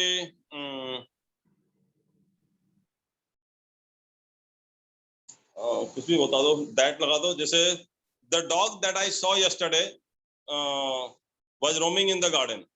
वो कुत्ता जिसे मैंने कल देखा था, वो जिसको मैंने देखा था. The dog that I saw, या the cow that I bought yesterday gives milk 5 liters a day. The cow that I bought yesterday, yeah, the cow whom I bought yesterday. Yeah, the cow who I bought yesterday. Yeah, the cow which I bought yesterday. Yeah, the cow what I bought yesterday. Yeah, the cow that I bought yesterday. क्या आएगा? cow which That. जानवरों के साथ that लगता है, which नहीं लगता. which कोई समान नहीं है वो. That आएगा. The cow that I bought yesterday gives milk 5 liters a day. वो गाय जो कल मैं खरीद के लाया था, वो गाय जो मैं कल खरीद के लाया था. मीनिंग तो सबका जो आ रहा है. The cow which I bought yesterday, जो मैं खरीद के लाया. The cow whom I bought yesterday, तो आपको पता कोई इंसान तो है नहीं. The cow what I bought yesterday, मतलब क्या खरीद के लाया था, नहीं जो खरीद के लाया था. The cow that I bought yesterday. तो विच और दैट में बहुत ज्यादा कंफ्यूजन होगा वहां पे. तो आपको याद रहना चाहिए कि जानवरों के साथ हमेशा क्या लगाते हैं हम लोग? एज ए रिलेटिव प्रोनाउन क्या लगाया जाता है? It should be very clear to you. तो मैं यही आपको एक एक करके पढ़ाने वाला हूँ कि इनको कब कैसे इस्तेमाल किया जाता है रिलेटिव प्रोनाउन को. बिकॉज कंफ्यूजन बहुत होता है, बिकॉज सबका मतलब वही आता है जो. अब मैं बोलूं कि वो व्यक्ति जो पीछे बैठा, जैसे वो व्यक्ति जिससे मैं कल मिला था. The person who I met yesterday या the person whom I met yesterday? Whom I met. Who आएगा? Who. द पर्सन, वही बोल रहा हूँ. The person who I met yesterday या whom I met yesterday? Whom. हुम आई मेट यस्टरडे, जिससे मैं मिला था. तो मीनिंग वही होगा. The book on the table. Yes, book on the table. What I saw on the table. अब बताओ. Which I saw on the table. Non-living single. Sir, what? I'm unable to understand what you are saying. I'm unable to understand that you are saying. क्या बोलूं? What are you saying? What are you saying? Okay. There is nothing which is important. There is nothing what is important. There is nothing that is important. Which. what is important? हम देख लो confusion कितना हो रहा है कि सबका That मतलब is होता है जो. important. नहीं सबका, आप समझ में आता है कंफ्यूजन क्या होता है कि सबका मतलब वही जो, क्योंकि सबका मतलब वही है जो, जिसने, जिसको, जिससे, जिसके लिए, जिन्होंने, जिससे, वही मतलब आने वाला है सारे वर्ड का. इसका मतलब कौन, किससे, क्या, ऐसा मीनिंग नहीं आने वाला. इन सबका मतलब जैसे ही आने वाला है. जो, जिसका, जिसने, जिसको, जिसने, जिन्होंने, यही मीनिंग आने वाले हैं. तो कंफ्यूजन बहुत होता है. अब मेरे को समझ में नहीं आ रहा है कि मैं क्या बोलूं कि the book which is lying on the table is mine या the book that is lying on the table is mine. अब कैसे बोलूं मैं इसको? कौन सा? It is. हाँ? Which is This is the same book. This is the same book which I saw in the library. Yeah, this is the same book that I saw in the library. Which I saw in the library. Which I saw. which अब that देख रहे हो आप, confusion हो रहा है कि नहीं हो रहा है, ये बताओ आप। हाँ सर। हाँ सर हो रहा है। बहुत कंफ्यूजन होता है विच और दैट को लेके, पागल हो जाते हैं हम लोग, एग्जाम में समझ में नहीं आता, कुछ ना कुछ लगा देते हैं। तो यही आपको पढ़ाने जा रहा हूं मैं कि एक एक वर्ड के बारे में कि कैसे क्या लगाया जाएगा, व्हाट कहाँ लगेगा, ये आपको पता होना चाहिए। ठीक है, चलो अभी हम लोग देखते हैं एक एक करके। इसमें पहले हम लोग लेते हैं हु के लिए कि हु कहाँ इस्तेमाल किया जाता है। हु को कहाँ इस्तेमाल किया जाता है एज ए रिलेटिव प्रोनाउन। किसकी बात कर रहे हैं? एज ए रिलेटिव प्रोनाउन कहाँ यूज किया जाता है हु को, ये हम पढ़ने जा रहे हैं। ठीक है, तो हु इज, आप लिखो ये डेफिनेशन लिखोगे, मतलब मैं बोर्ड पे लिखूं या आप लोग लिख लोगे? लिखोगे सर आप बोलिए। सर बोर्ड पर लिख लो। बोर्ड पे लिख दूं? बोर्ड पे लिख लो सर। हाँ सर ये आवाज भी ब्रेक होती है ना सर बीच बीच में। हाँ सर।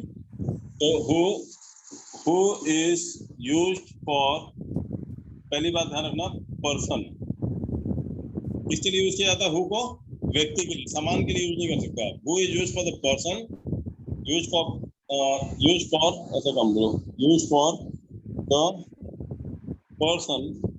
लेकिन कौन से व्यक्ति के लिए यूज किया जाता है? Who is used for the person as a subject. यदि वो सेंटेंस का सब्जेक्ट है, उस व्यक्ति के लिए यूज किया जाता है। तो whom is used for the person as a subject of the sentence, and it is always followed by verb। इसके बाद हमेशा वर्ब लगता है। ठीक है, the verb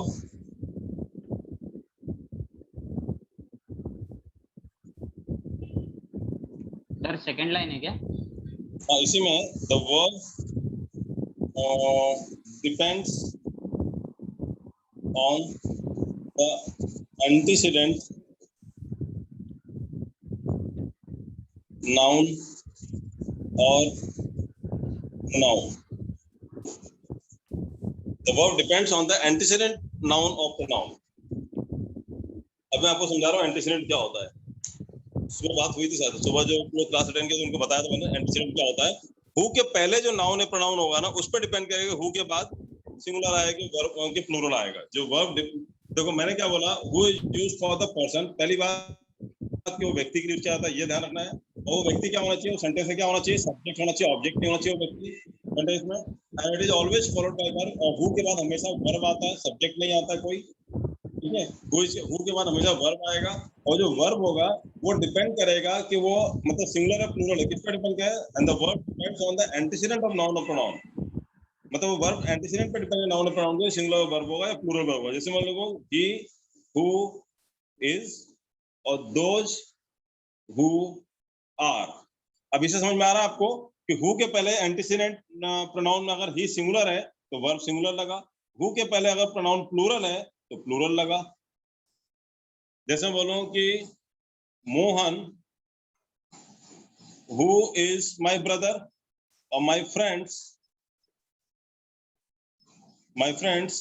who are going to Shimla.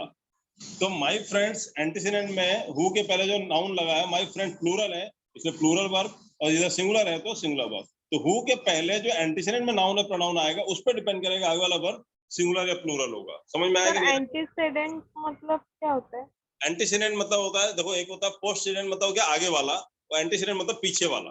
तो पीछे वाला नाउन और प्रोनाउन पे डिपेंड करेगा। हु के पीछे नाउन या प्रोनाउन क्या लगा, ये प्रोनाउन है और ये नाउन है। तो हु के पीछे नाउन या हु के पीछे प्रोनाउन जो है वो सिंगुलर है या प्लूरल है, सिंगुलर है या प्लूरल है, उस पर डिपेंड करेगा कि हु के बाद जो वर्ब लगेगा वो सिंगुलर है या प्लूरल होगा, या सिंगुलर होगा या प्लूरल होगा। समझा कि नहीं समझा आपको? हु के पहले जो वर्ब, हु के बाद जो वर्ब आएगा, मैंने कहा ना हु के बाद हमेशा वर्ब आएगा, लेकिन हु के बाद जो वर्ब आएगा वो सिंगुलर आएगा प्लूरल आएगा, कैसे मालूम पड़ेगा? हु के पहले जो आएगा सब्जेक्ट में से पता चलेगा सिंगुलर है कि नाउन, सब्जेक्ट नाउन नहीं, नाउन नाउन प्रोनाउन। मैं बोल रहा हूँ the boy who is sitting at the back is my, तो the boy मैंने लगाया ना who के पहले, तो boy के लिए यूज किया जा रहा है who, जो boy है boy के लिए who यूज किया जा रहा है, the boy sitting at the back is my brother, तो brother के लिए यूज किया जा रहा है या boy के लिए यूज किया जा रहा है who को, सब्जेक्ट वो that is a subject, वो सब्जेक्ट के लिए यूज किया, boy के लिए यूज किया जा रहा है, तो the boy who, अब the boy क्या है, सिंगुलर है कि प्लूरल है, सिंगुलर सिमिलर है। the boy who is sitting at the back, तो is आएगा, और मैं बोलूं the boys who are आएगा, is आएगा, the boys who are who are going for the picnic will be given intimation through mail, तो the boys who are going for the picnic या the boys who is going for the picnic, क्या आएगा, The boys who are boys who are में जो the boys लगाया आपने, तो boys क्या हो गया, प्लूरल हो गया, प्लूरल हो गया तो who के बाद भी प्लूरल वर्ब आएगा, लेकिन अगर the boy लगा सिंगुलर है तो फिर आगे who के बाद जो वर्ब आएगा वो भी सिंगुलर होगा। अब मुझे बताओ, the boy who comes late, the boy who comes late is Mohan या the boy who come late is Mohan, The boy who comes late. who comes, क्यों आया, comes क्या होता है, सिंगुलर होता है, बताया था ना, वर्ब में ऐसा ये सिंगुलर हो जाता है, तो the boy के साथ क्या आएगा, the boy who comes late, समझ में आया कि नहीं आया, क्लियर है। अब मैं बोलूं the boys who come late या the boys who comes late, क्या आएगा, the boys The boy who come late the boys plural के लिए सिंगुलर। तो फिर कम हो जाएगा, समझ में आया कि नहीं आया, Yes, sir. तो ये लिख लो आप पहले who के लिए रूल,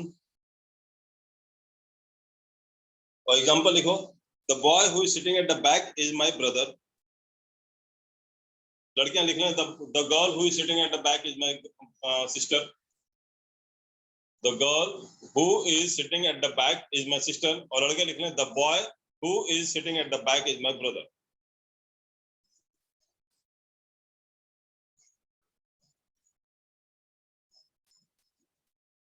वो भी लिखूं क्या, एग्जांपल ये रब कर दूं, हाँ सर, ये समझ में आ गया, हु किसी सिटिंग लिए के बाद क्या बोला सर आपने, क्या, के बाद क्या बोला, चलो मैं लिख देता हूँ, ये लिख लिया ना आपने, रब कर दूं, रूल लिख लिया ना, हु का क्या होता है, यस सर, एग्जांपल है, the boy who is sitting at the back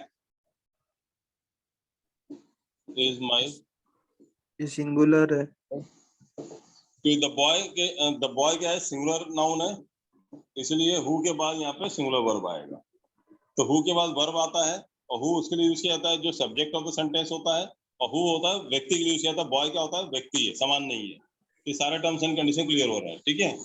अब मैं लिख रहा हूँ दूसरा एग्जांपल, द बॉयज, अब मैं प्लूरल कर दिया, द बॉयज हु आएगा, the boys who are found guilty will be punished, boys who are found guilty will be punished, तो लड़के ये प्लूरल हो गया, तो हु के बाद जो आएगा वो प्लूरल आएगा, वर्ब आएगा, ठीक है, the boys who are found guilty will be punished। अब मैं बोल रहा हूँ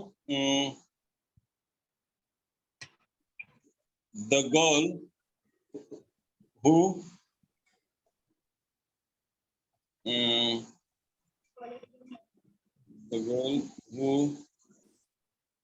go या goes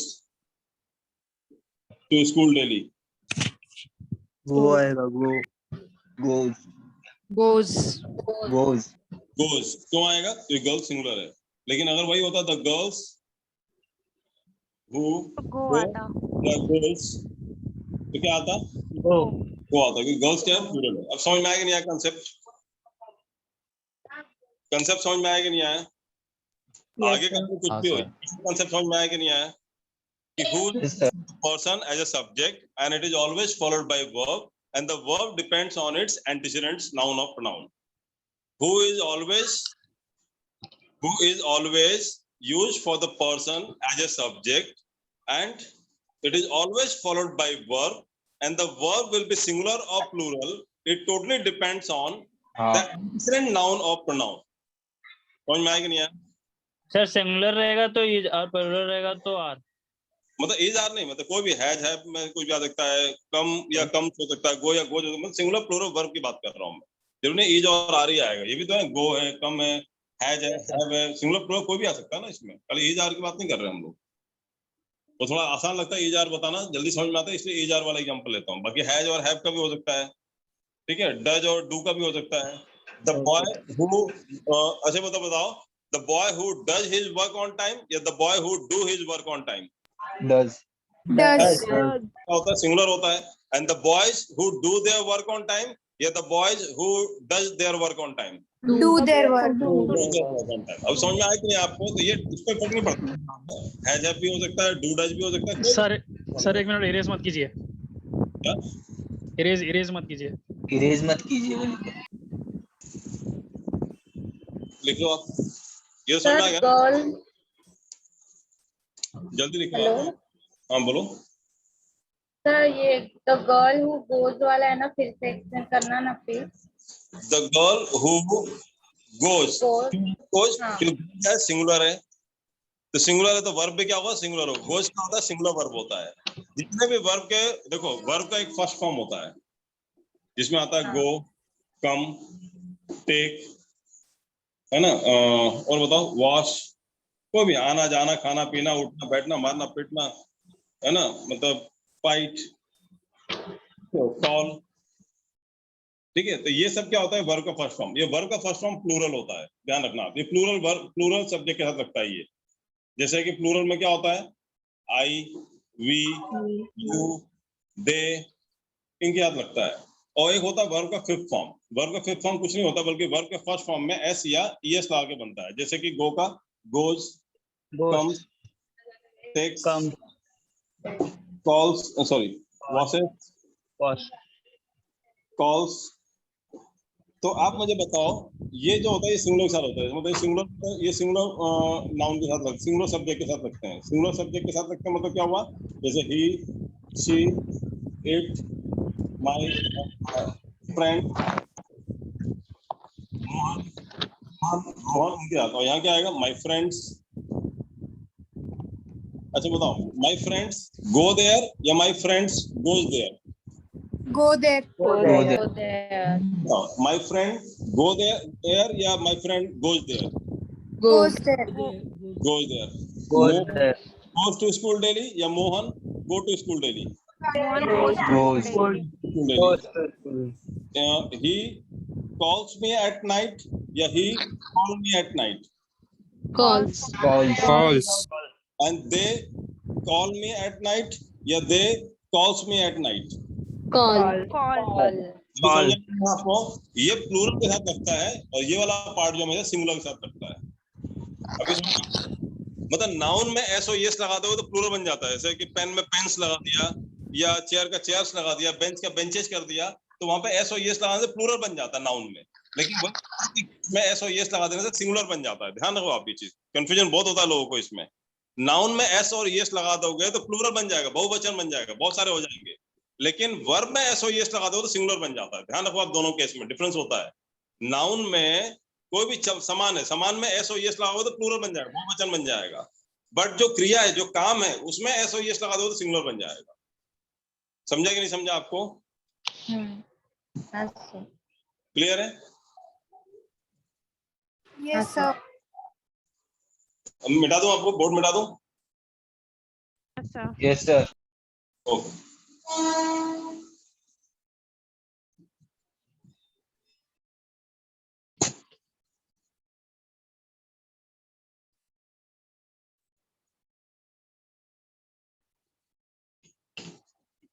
तो हु का समझ में आ गया ना, कंसेप्ट क्लियर हो गया आपको हु का? Yes sir. Okay, now the next one is whom, जिसमें सेकंड पार्ट था आपका whom।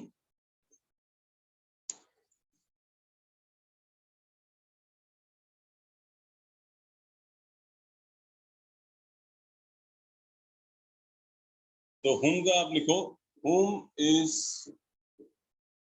used for the person as the object of the sentence, as the object of the sentence. ये दिख रहा है क्या? तो मार्कर थोड़ा लाइट चल रहा है ना इसमें. एक minute. Whom is used for the person as the object of the sentence and is always followed by first line में यूज फॉर द के बाद क्या है? nominative. ये important है. person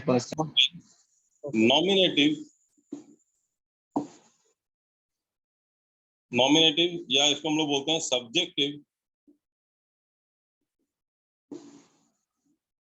case of pronoun like I, we, you, they, he, she, it, ऐसा लिखो, etc. तो whom is used for the person as an object of the sentence. whom जो होता है वो भी व्यक्ति के लिए यूज किया जाता है, जैसे who पर्सन के लिए यूज करते हैं, whom भी पर्सन के लिए यूज करते हैं, बट ये सब्जेक्ट वाले के लिए यूज नहीं करते. whom हमेशा ऑब्जेक्ट वाले के लिए यूज करते हैं. And is always followed by nominative या subjective case of pronoun. Like हमेशा इनके बाद whom के बाद whom I, whom we, whom you, whom they, whom he, whom she, whom it, इस टाइप से यूज होगा. इट तो नहीं आएगा, इट तो फिर नॉन लिविंग थिंग के लिए यूज करते हैं. ठीक है. तो whom जो होगा वो नॉर्मली जो होगा वो किसके साथ यूज होगा? whom के बाद क्या आएगा? हमेशा इनमें से नॉमिनेटिव केस ऑफ प्रोनाउन आएगा. नॉमिनेटिव बता था ना, सब्जेक्टिव केस ऑफ प्रोनाउन जो हमेशा सेंटेंस का सब्जेक्ट बनता है. I, we, you, they, he, she, it वाले ये नॉमिनेटिव होते हैं या सब्जेक्टिव केस ऑफ प्रोनाउन भी कहते हैं इनको, जो हमेशा सेंटेंस का सब्जेक्ट बनते हैं ये वाले. और आई का क्या बन जाता है? मी क्या बन जाता है? हमेशा ऑब्जेक्ट बनता है. ठीक है. और माइन क्या होता है? पोजीशन के लिए होता है.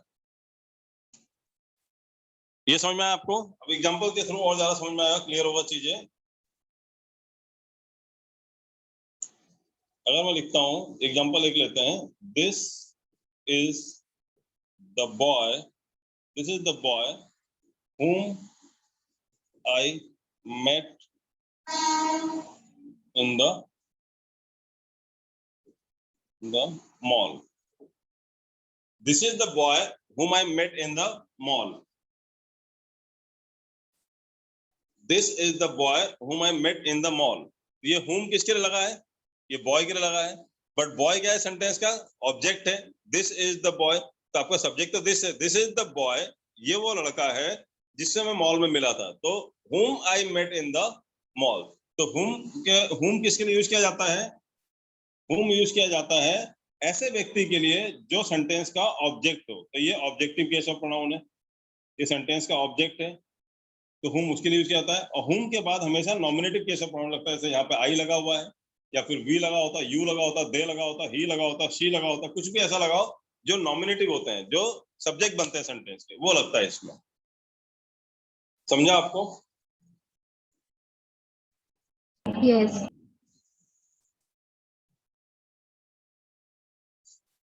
लिख लो, जल्दी लिखो.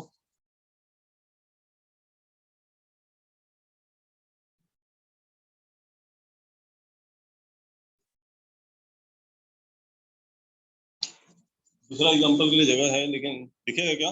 लिखो नीचे, दिखेगा या ऊपर लिखो? दिखेगा. दिखेगा. The girl whom I saw today is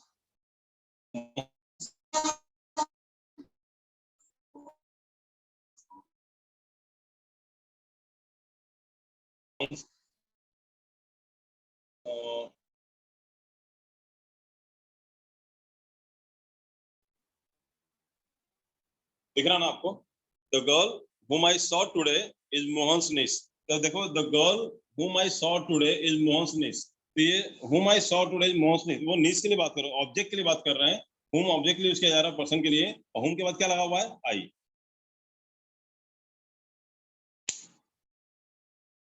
या बोलो the girl whom you saw today is not my sister.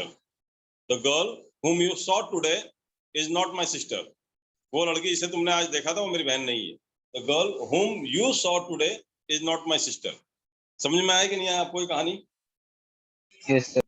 तो whom is used for the person as an object of the sentence and it is always followed by nominative या subjective case of pronoun like I, we, you, they, he, said. इस type से लगता है हमेशा. Is it clear to everyone? Yes, sir. Yes, sir. Okay, fine. Sir, can you extend second वाला उसके point है? लिख लो पहले, लिख लो. Sir, हाँ बोलो. sir second वाला point फिर से explain करो ना. Second वाला point कौन सा? ये वाला. The girl, हाँ sir. The girl whom I saw today. तो whom I saw today is Mohan's niece. Mohan's niece क्या है? ये इंसान है, पर्सन है, और ये सेंटेंस है क्या है? ऑब्जेक्ट है. तो ऑब्जेक्ट के लिए whom यूज किया गया है, और दूसरी बात whom के बाद क्या लगा है? I लगेगा. समझ में आया ना? whom के बाद क्या होगा? I लगा है. I क्या होता है? ये इसमें से आ गया I will use. ये क्या होता है? सब्जेक्टिव केस ऑफ प्रोनाउन या नॉमिनेटिव केस ऑफ प्रोनाउन होता है. सेंटेंस में सब्जेक्ट बनता है. तो whom के बाद हमेशा एक चीज फॉलो होना. आप देख ले ऐसे the girl whom saw yesterday. तो whom के बाद क्या होता है? whom के बाद I लगा सकते हो. Me saw नहीं बोल सकते हो. सर गर्ल भी तो ऑब्जेक्ट है. कौन सा? हाँ सर गर्ल भी ऑब्जेक्ट है ना. गर्ल. हाँ गर्ल ऑब्जेक्ट है. I saw today. The girl whom I saw today. ये सेंटेंस है क्या है? ऑब्जेक्ट ही है वो भी. हाँ तो एक सेंटेंस में दो ऑब्जेक्ट भी चलेंगे ना. नहीं दोनों ऑब्जेक्ट में दोनों पार्ट को जोड़ा गया है ना सर. whom क्या होता है? रिलेटिव प्रोनाउन है ना. आप देखो ना ये रिलेटिव प्रोनाउन से क्या होगा? दो सेंटेंस है, दो क्लॉज को जोड़ा जा रहा है. दो क्लॉज होंगे, दो के आधार पर सब्जेक्ट ऑब्जेक्ट होंगे कि नहीं होंगे? दोनों को जोड़ा जा रहा है ना. दो अलग अलग सेंटेंस को जोड़ा जा रहा है. जोड़ रहे कि नहीं जोड़ रहे दो लोगों को अलग अलग? ये बताओ. रिलेटिव का मतलब क्या होता है? एक ही सेंटेंस को लिखोगे क्या? रिलेटिव का मतलब क्या होता है? दो अलग अलग सेंटेंस को जोड़ने के लिए होता है या एक ही सेंटेंस को जोड़ने के लिए होता है? आप बताओ. दो अलग अलग सेंटेंस. दो अलग अलग. अलग सब्जेक्ट, दोनों के अलग ऑब्जेक्ट हो सकते नहीं हो सकते हैं? हो सकते हैं. बात वहीं खत्म हो जाती है.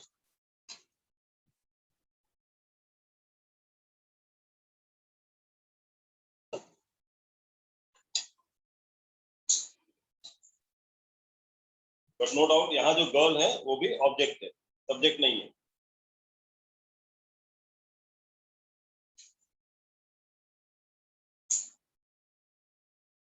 चलो लिख लिया आपने ये? यस हो गया. हाँ सर हो गया. नेक्स्ट वन इज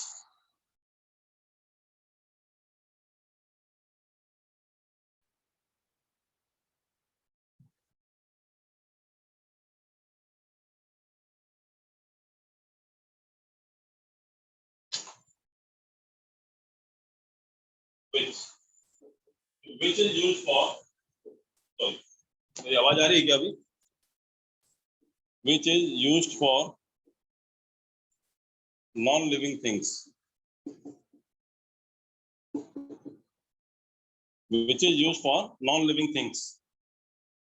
Which किसके लिए यूज किया जाता है? Non-living things के लिए यूज किया जाता है. Which is used for non-living things. समझा आपको? Yes sir. जैसे Yes sir. this the book which I bought yesterday. This is the book which I bought yesterday. ये वो किताब है जो कल मैंने खरीदा था. जो which I bought yesterday. अब ये मत समझना which के बाद यहाँ भी नॉमिनेटिव कैसे आई लगा हुआ, ऐसा हमेशा नहीं होगा. जैसे बोलूं कि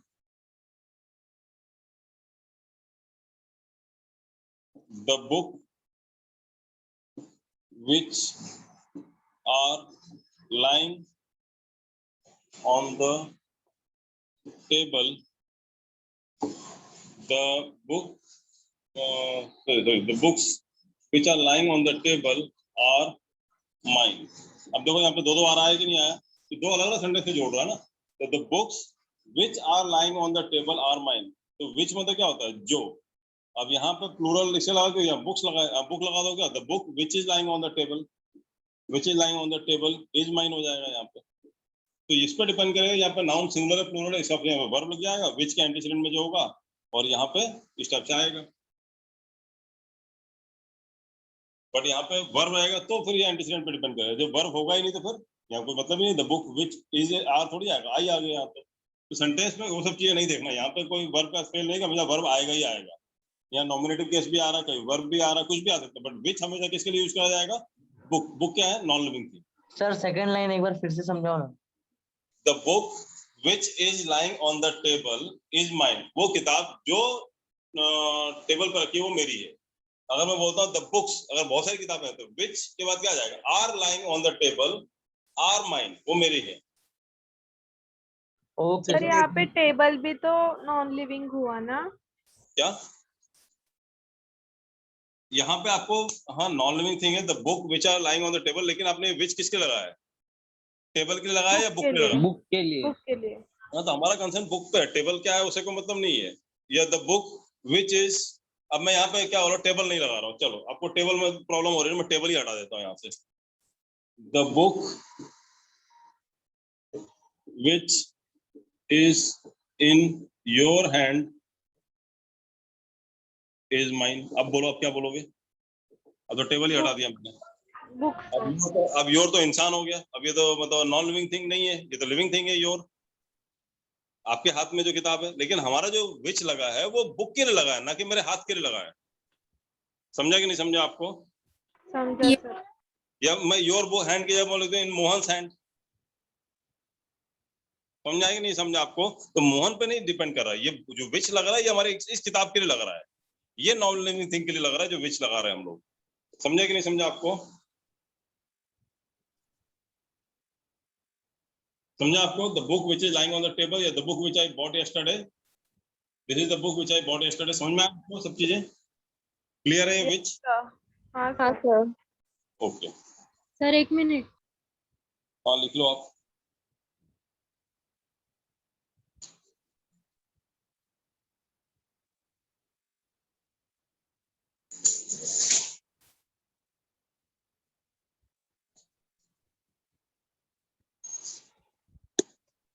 हाँ सर. हो गया. सर अगर एग्जाम में इसके रिलेटेड क्वेश्चंस आएंगे तो कैसे आएंगे. यही आता है ना, द बुक विच इज या विच आर कर, मतलब जैसे बुक है विच आर कर दिया, या फिर विच क्या क्या कर दिया, द बुक विच जो लगा है विच क्या कर दिया, the book what I lying in the book, या द बुक दैट जैसा that I bought yesterday, this is the book that I bought yesterday, this is the book that I bought yesterday. आपको लगता है that आएगा विच आएगा, आपको ध्यान देना पड़ेगा. मतलब यहाँ पे रिलेटिव प्रोनाउन विच के यहाँ पे कोई और डाल देंगे वो लोग जो कंफ्यूजन वाले होंगे. समझा आपको. यहाँ पे क्या करते हैं कि जो रिलेटिव प्रोनाउन है आपस में अदल बदल दे देते हैं, मतलब एक्सचेंज कर देते हैं वो लोग, जो नहीं आना चाहिए. तो इतना सिंपल क्वेश्चन नहीं आएगा, ऐसा आएगा जहां पे आप एक्चुअली कंफ्यूज हो जाओगे. ठीक है. नाउ अब कौन सा रह गया, what. What? What.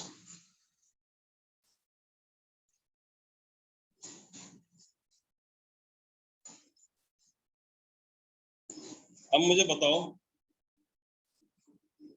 I don't understand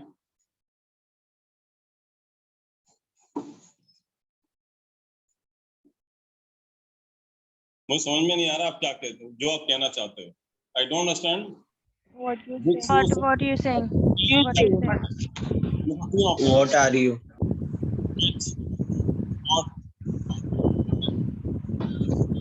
What sir? What? What sir? What? What? It is What are you saying आएगा या what you say आएगा? तो से भी हो सकता है, या व्हाट आर लगाओगे तो सेइंग आएगा, आर नहीं लगाया तो यू से आएगा, व्हाट यू से. हम लोग बोलते भी ऐसे बोलते हैं ना, मतलब it depends what you say. अब या it depends what are you saying, वो भी बोल सकते हैं, या इट डिपेंड्स व्हाट यू से, ठीक है, या it depends how you proceed, ऐसा बोलते हैं नहीं बोलते हैं, तो डिपेंड करता है क्वेश्चन आप सेंटेंस कैसे बना रहे हो। It is honesty which matters a lot, what matters a lot, that matters a lot. अब बोलो यहाँ पे कितना कंफ्यूजन है, देखो आप, ये वो ईमानदारी है जो ज्यादा मायने रखती है। That. It is honesty which या what या that matters to me, मेरे लिए आपकी ईमानदारी ज्यादा मायने रखती है। It is honesty which matters a lot to me. What matters? It is honesty that matters a lot to me. क्या आएगा? Which. What ही आएगा? लेकिन आपको कंफ्यूजन हुआ कि नहीं? Honesty तो adjective है ना? क्या? ऑनेस्टी एडजेक्टिव है ना?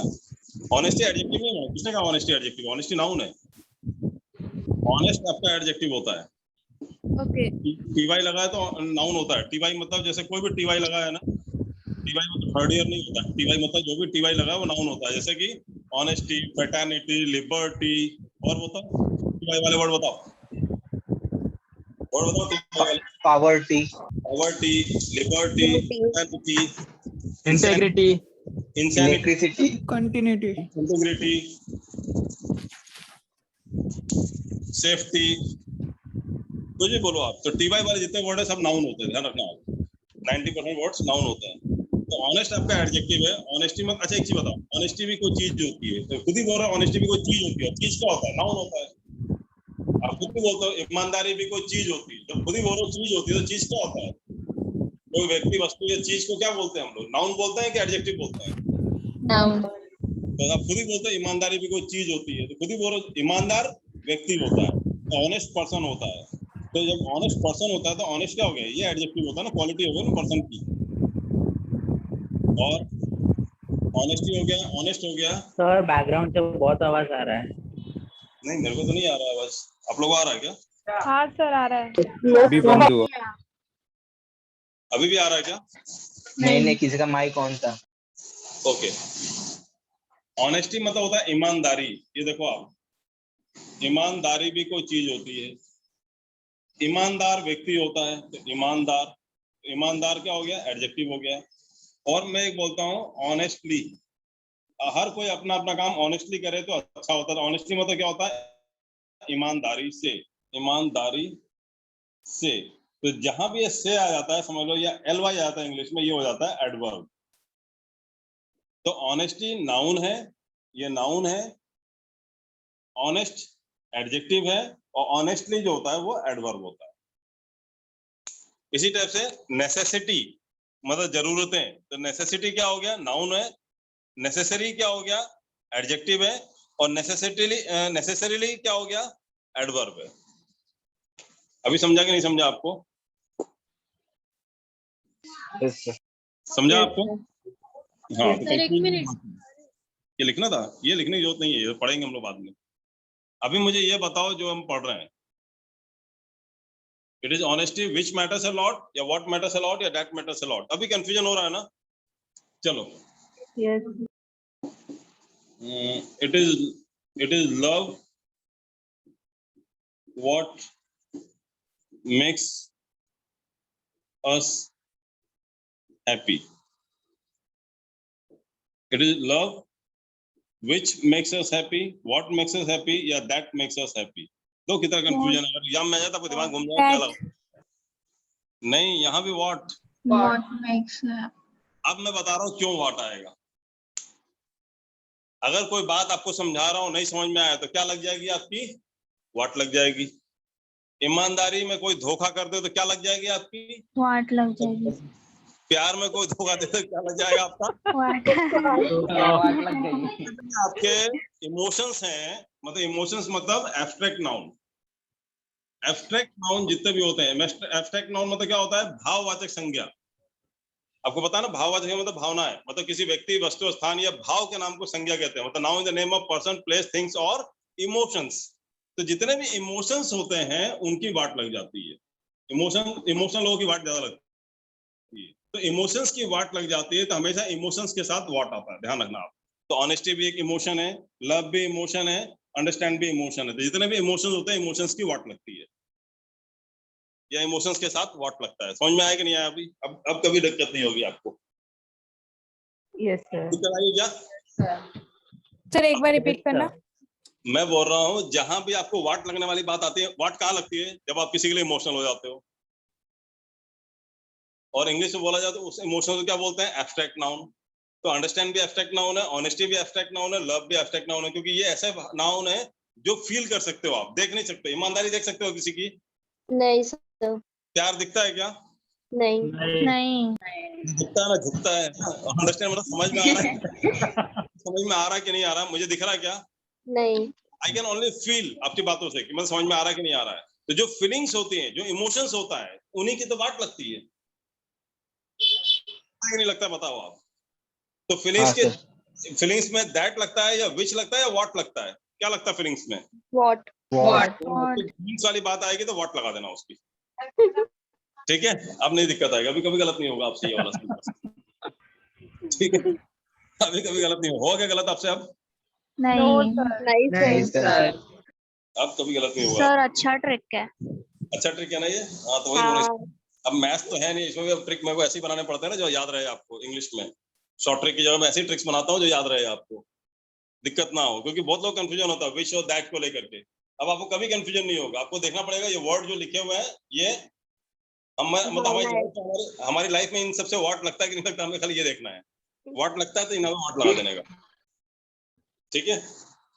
तो प्यार में वाट लगता है, ईमानदारी में वाट लगता है, समझदारी में वाट लगता है। और बताओ क्या है इमोशंस? भाव बताओ और कौन से इमोशंस? गुस्से में हमारी वाट लग जाएगी। अरे गुस्से में भी वाट लग जाता ना। It is anger. हैप्पी में भी।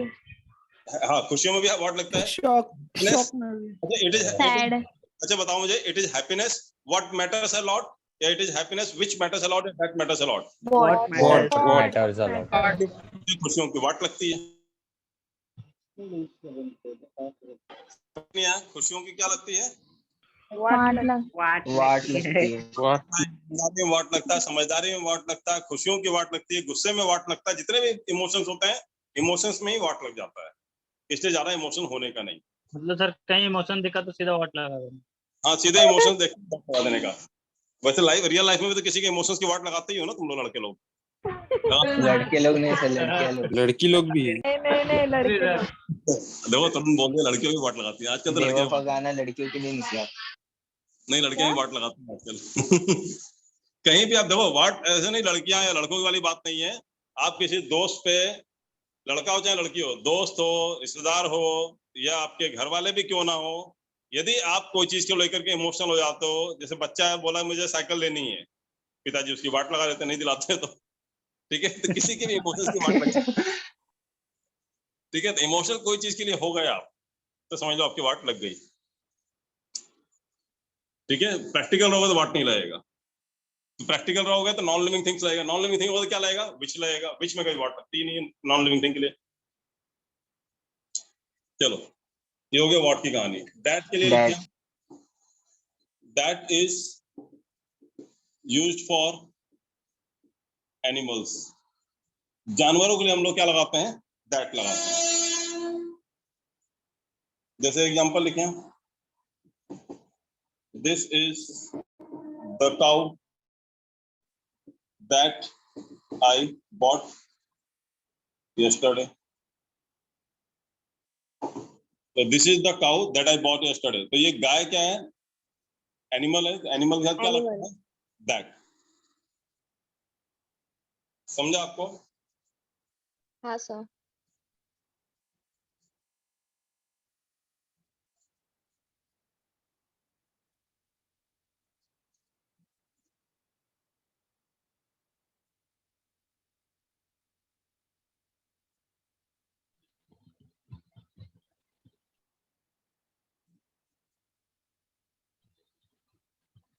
ये लिखिए आपने। Yes, sir. Yes sir. दे रहा हूं मैं आपको टेस्ट करने के लिए, अब कितना समझ में आया। ये मिटा दूं, रब कर दूं? Yes, sir. Yes, हाँ, sir. सर।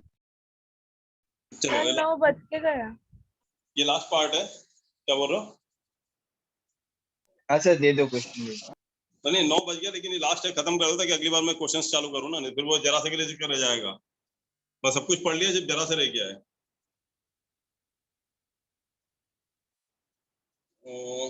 चलो पहला है he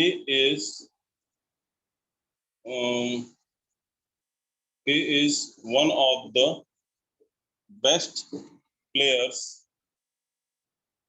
He is one of the best players I have seen. Second, this is the same book that was, which was, जो भी लगाना है, there in the library. This is the same book which was there in the library, that was there in the library. जो भी आपको लगाना है लगा सकते हो। Third है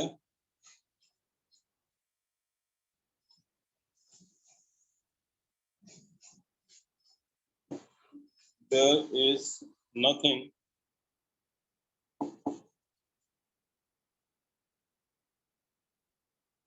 could tempt me. मतलब ऐसा कुछ भी नहीं है जो मुझे टेम्प्ट कर सके। टेम्प्ट मतलब ललचा सके। टेम्पटेशन होती है ना, टेम्पटेशन, लालच करना।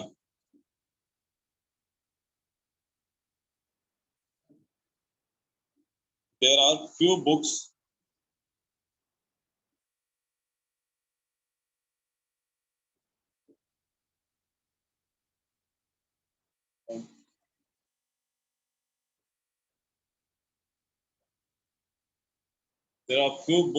that I have to read. This is the only way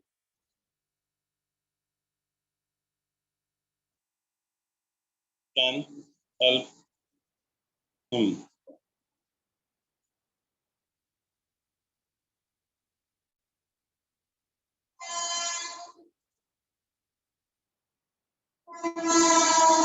I don't have anything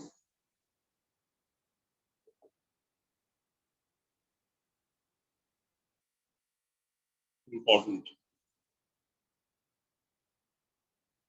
क्या आएगा बताओ? चैप्टर खत्म।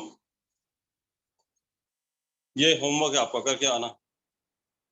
नेक्स्ट टाइम में हम लोग फिर क्वेश्चन सॉल्व करेंगे। ये सारे करके आना, क्या आएगा आपके पास।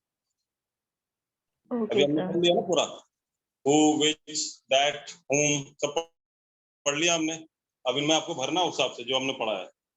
मतलब ये सर पूरा प्रोनाउन क्या है कि सिर्फ इसका ही है, रिलेटिव प्रोनाउन का दिया है? वो मैं क्यों बताऊं, वो आप देखो इसमें क्या आएगा नहीं आएगा, मैं कैसे बता दूं ये चीज। वो आपको लास्ट में क्या लिखा है? I don't have anything that is important. अब आपको बताना which is important, that is important, who is important, whom is important, what is important, जो भी आपको लगाना है आपको लगाना है। क्लियर है? Okay guys, thank you, thanks a lot. और चैनल को सब्सक्राइब करो, फोकस क्लासेस लाइव, इस चैनल को सब्सक्राइब करो ताकि you will get the notification and videos. Focus classes live, ये आप यूट्यूब पे सब्सक्राइब कर लो, so that you can get the videos. Bell icon दबा देना so that you can get the videos. और वीडियोज तो मिलेंगे ही आपको इसके अंदर, और वीडियोज पे जाना, अदरवाइज आपको पूरे वीडियोज नहीं दिखाई देंगे। वीडियोज पे जाना, सारे वीडियोज दिखाई देंगे आपको, पीछे के भी। और जितने ज्यादा आप कमेंट करोगे पीछे के वीडियोज पे भी या अभी करंट वीडियोज पे भी, जितने ज्यादा आपके कमेंट्स होंगे, आपको पता है ना एक कॉन्टेस्ट चल रहा है, हर महीने आपको क्या होगा, मैगजीन्स मिलेंगी आपको जो आपके प्रिपरेशन में काम आएगी। If you are preparing for bank में आपका एडमिशन है तो बैंक के मैगजीन्स मिलेगा, जैसे बैंकिंग सर्विस बीएससी की मैगजीन मिलेगी जहाँ आपको प्रीवियस पेपर भी मिलता है, मॉक पेपर मिलता है, और करंट अफेयर्स के नोट्स भी मिलेंगे उसके अंदर। वो फ्री ऑफ कॉस्ट होगा, आपके घर पे डिलीवरी हो जाएगी उसकी। या अगर आप एसएससी की तैयारी करो तो यू विल गेट प्रतियोगिता दर्पण, या यूपीएससी की या एमपीएससी की तैयारी करो तो प्रतियोगिता दर्पण मिलेगा। तो जो भी आप सब्जेक्ट आपने लिया हुआ है, जो भी कोर्स ऑप्ट किया हुआ है, you will get that type of things. और अगर किसी का बेस्ट कमेंट होगा तो he will get the free test series also, bank का, सट्टा का, ग्रेड अप का, अलग अलग टाइप के जिस भी आपने कोर्स किया हो। जितने ज्यादा कमेंट्स होंगे, पॉजिटिव कमेंट्स होंगे, जितना अच्छा आपने लिखा हो कमेंट में, वो सबके लिए, मतलब इट डजंट डिपेंड कि आप खाली मतलब रीजनिंग के उस पे लिखो, आप मैथ्स पे, रीजनिंग पे, इंग्लिश पे, सब पे आप लिख सकते हो। जिससे सबसे ज्यादा काउंट होंगे आपके इसके आपके जो भी आपने कमेंट डाला, सबसे ज्यादा जो कमेंट होगा आपका, और जितने ज्यादा पॉजिटिव कमेंट होंगे उस हिसाब से आपको अवार्ड मिलेगा। We will see all the videos कितने कमेंट्स आप, ठीक है? Okay, thank you guys. Thank you sir. Sir hello sir. Thank you sir. Sir अभी मैं आपको पूछा था पहले कि जो करंट अफेयर्स होगा वो खाली बैंक से रिलेटेड ही पढ़ना है ना? वैसे देखो, करंट अफेयर्स खाली बैंक से रिलेटेड नहीं होता है, जितने भी नई पॉलिसीज आती है करंट अफेयर्स का मतलब अभी जो लास्ट 6 मंथ्स में, अगर आप बैंक एग्जाम दे रहे हो तो लास्ट 6 मंथ्स में जो भी घटनाएं हुई हैं, पॉलिटिकल छोड़ के, पॉलिटिकल क्वेश्चंस नहीं आते हैं, तो पॉलिटिकल छोड़ के जितने भी आपके इंसिडेंट्स हुए हैं अभी, वो सारे आ सकते हैं। जैसे किसी को अवार्ड मिला हो, किसी को कोई बुक को नोबेल प्राइज मिला हो, या कोई मतलब साइंस एंड टेक्नोलॉजी में कोई अच्छा हुआ हो काम, हिस्टोरिकल आर्कियोलॉजी ने कुछ ढूंढा हो, या स्पेस रिलेटेड कोई बात हो, या आर्ट एंड कल्चर से कोई रिलेटेड कोई चीज आई हो, या कोई मॉनेटरी पॉलिसी आई हो, या फिर कोई भी मतलब आप कह लो आप जैसे जो भी स्कीम्स आती हैं, जो जनधन योजना वगैरह है, ये जितने भी चीजें हैं सब इसमें आता है, करंट अफेयर्स में आता है। लास्ट 6 मंथ्स में कोई भी करंट अफेयर्स आ सकता है। कंपनी बेसिस पर भी पूछते हैं, मतलब शेयर मार्केट और ये सब पे? ना ना ना, वो सब नहीं, वो सब नहीं। किसके बारे में पूछते सर? इसलिए आपको कह रहा हूँ, आपको एक बार क्या करना क्या है, आप एक बार ये पूरा कमेंट डाल दो ना, आपको मिल जाएगा। बैंकिंग सर्विसेज क्रॉनिकल लोग है ना, तो वहां पे एक पेज आता है, उस पे जो पूरा हाइलाइटर्स दिया रहता है, वो हाइलाइटर पढ़ोगे आपको समझ में आ जाएगा इस टाइप क्वेश्चन आते हैं एग्जाम में। और सर ज्यादातर क्लाउड अफेयर्स से आते हैं ना? क्या बोल रहा हूँ? ज्यादातर क्वेश्चंस क्लाउड अफेयर्स से आते हैं ना? Cloud affairs? हाँ, क्लाउड अफेयर्स ऐप। नहीं, ऐसा कुछ नहीं है, किसी ने ऐसा कोई फिक्स नहीं है। अगर ऐसा करने लगे फिर तो हर कोई वो ऐप ही करेगा ना, वही ऐप पे पढ़ के जाएगा, ऐसा कोई भी रूल नहीं है। कई लोग बोलते हैं कि एसएससी ऐसे तो लूसेंट पढ़ के जाएंगे तो पास हो जाएंगे। क्या लूसेंट से सारे क्वेश्चन नहीं आते हैं? No doubt Lucent is good book, but वो थ्योरेटिकल है, पूरा पढ़ के जाओ, उसमें से कुछ क्वेश्चंस फंसेंगे, लेकिन ऐसा नहीं कि लूसेंट से ही सारा क्वेश्चन आएगा। अगर लूसेंट से ही सारा क्वेश्चन आता फिर तो लूसेंट वाले दुनिया की सबसे अच्छी किताब बन जाती है आज की डेट में, और हर बच्चा लूसेंट पढ़ के पास हो गया होता है। There is no fix rule, ठीक है, and there is no fix book which you can opt for कि भाई इसी बुक से आपको पढ़ के जाना। Current affairs means for the last 6 months, हाँ आपको बता दिया जाएगा, आप कुणाल सर से डिस्कस करो, he will guide you for the banking sector कि भाई करंट अफेयर्स में क्या क्या चीज है, कैसे कैसे पढ़ के जाना है। फॉर एसएससी के लिए जो जनरल स्टडीज है, उसके लिए आप चंदन पांडे सर से डिस्कस करो कि सर क्या क्या पढ़ के जाना चाहिए, he will guide you better for that, ठीक है? सर एक क्वेश्चन था। हाँ बोलो। हाँ सर, वो तृप्ति मैम ने ना ग्रुप में एक इंग्लिश ग्रामर के लिए एक्सरसाइज का पीडीएफ भेजा है, तो उसमें बहुत सारे क्वेश्चन, हाँ राइट, तो उसमें बहुत सारे मतलब क्वेश्चंस है, बट उसके आंसर्स नहीं दिए, तो अगर हम एक आंसर क्रॉस चेक करें तो काफी है ना, लास्ट में सबसे आंसर है 72 पेज में। अच्छा है क्या? वो जो पीडीएफ भेजा है ना, वो दैट इज फिजिकल, वो जो फिजिकल बुक हम आपको रहते हैं वही, राइट, आंसर दिया हुआ है।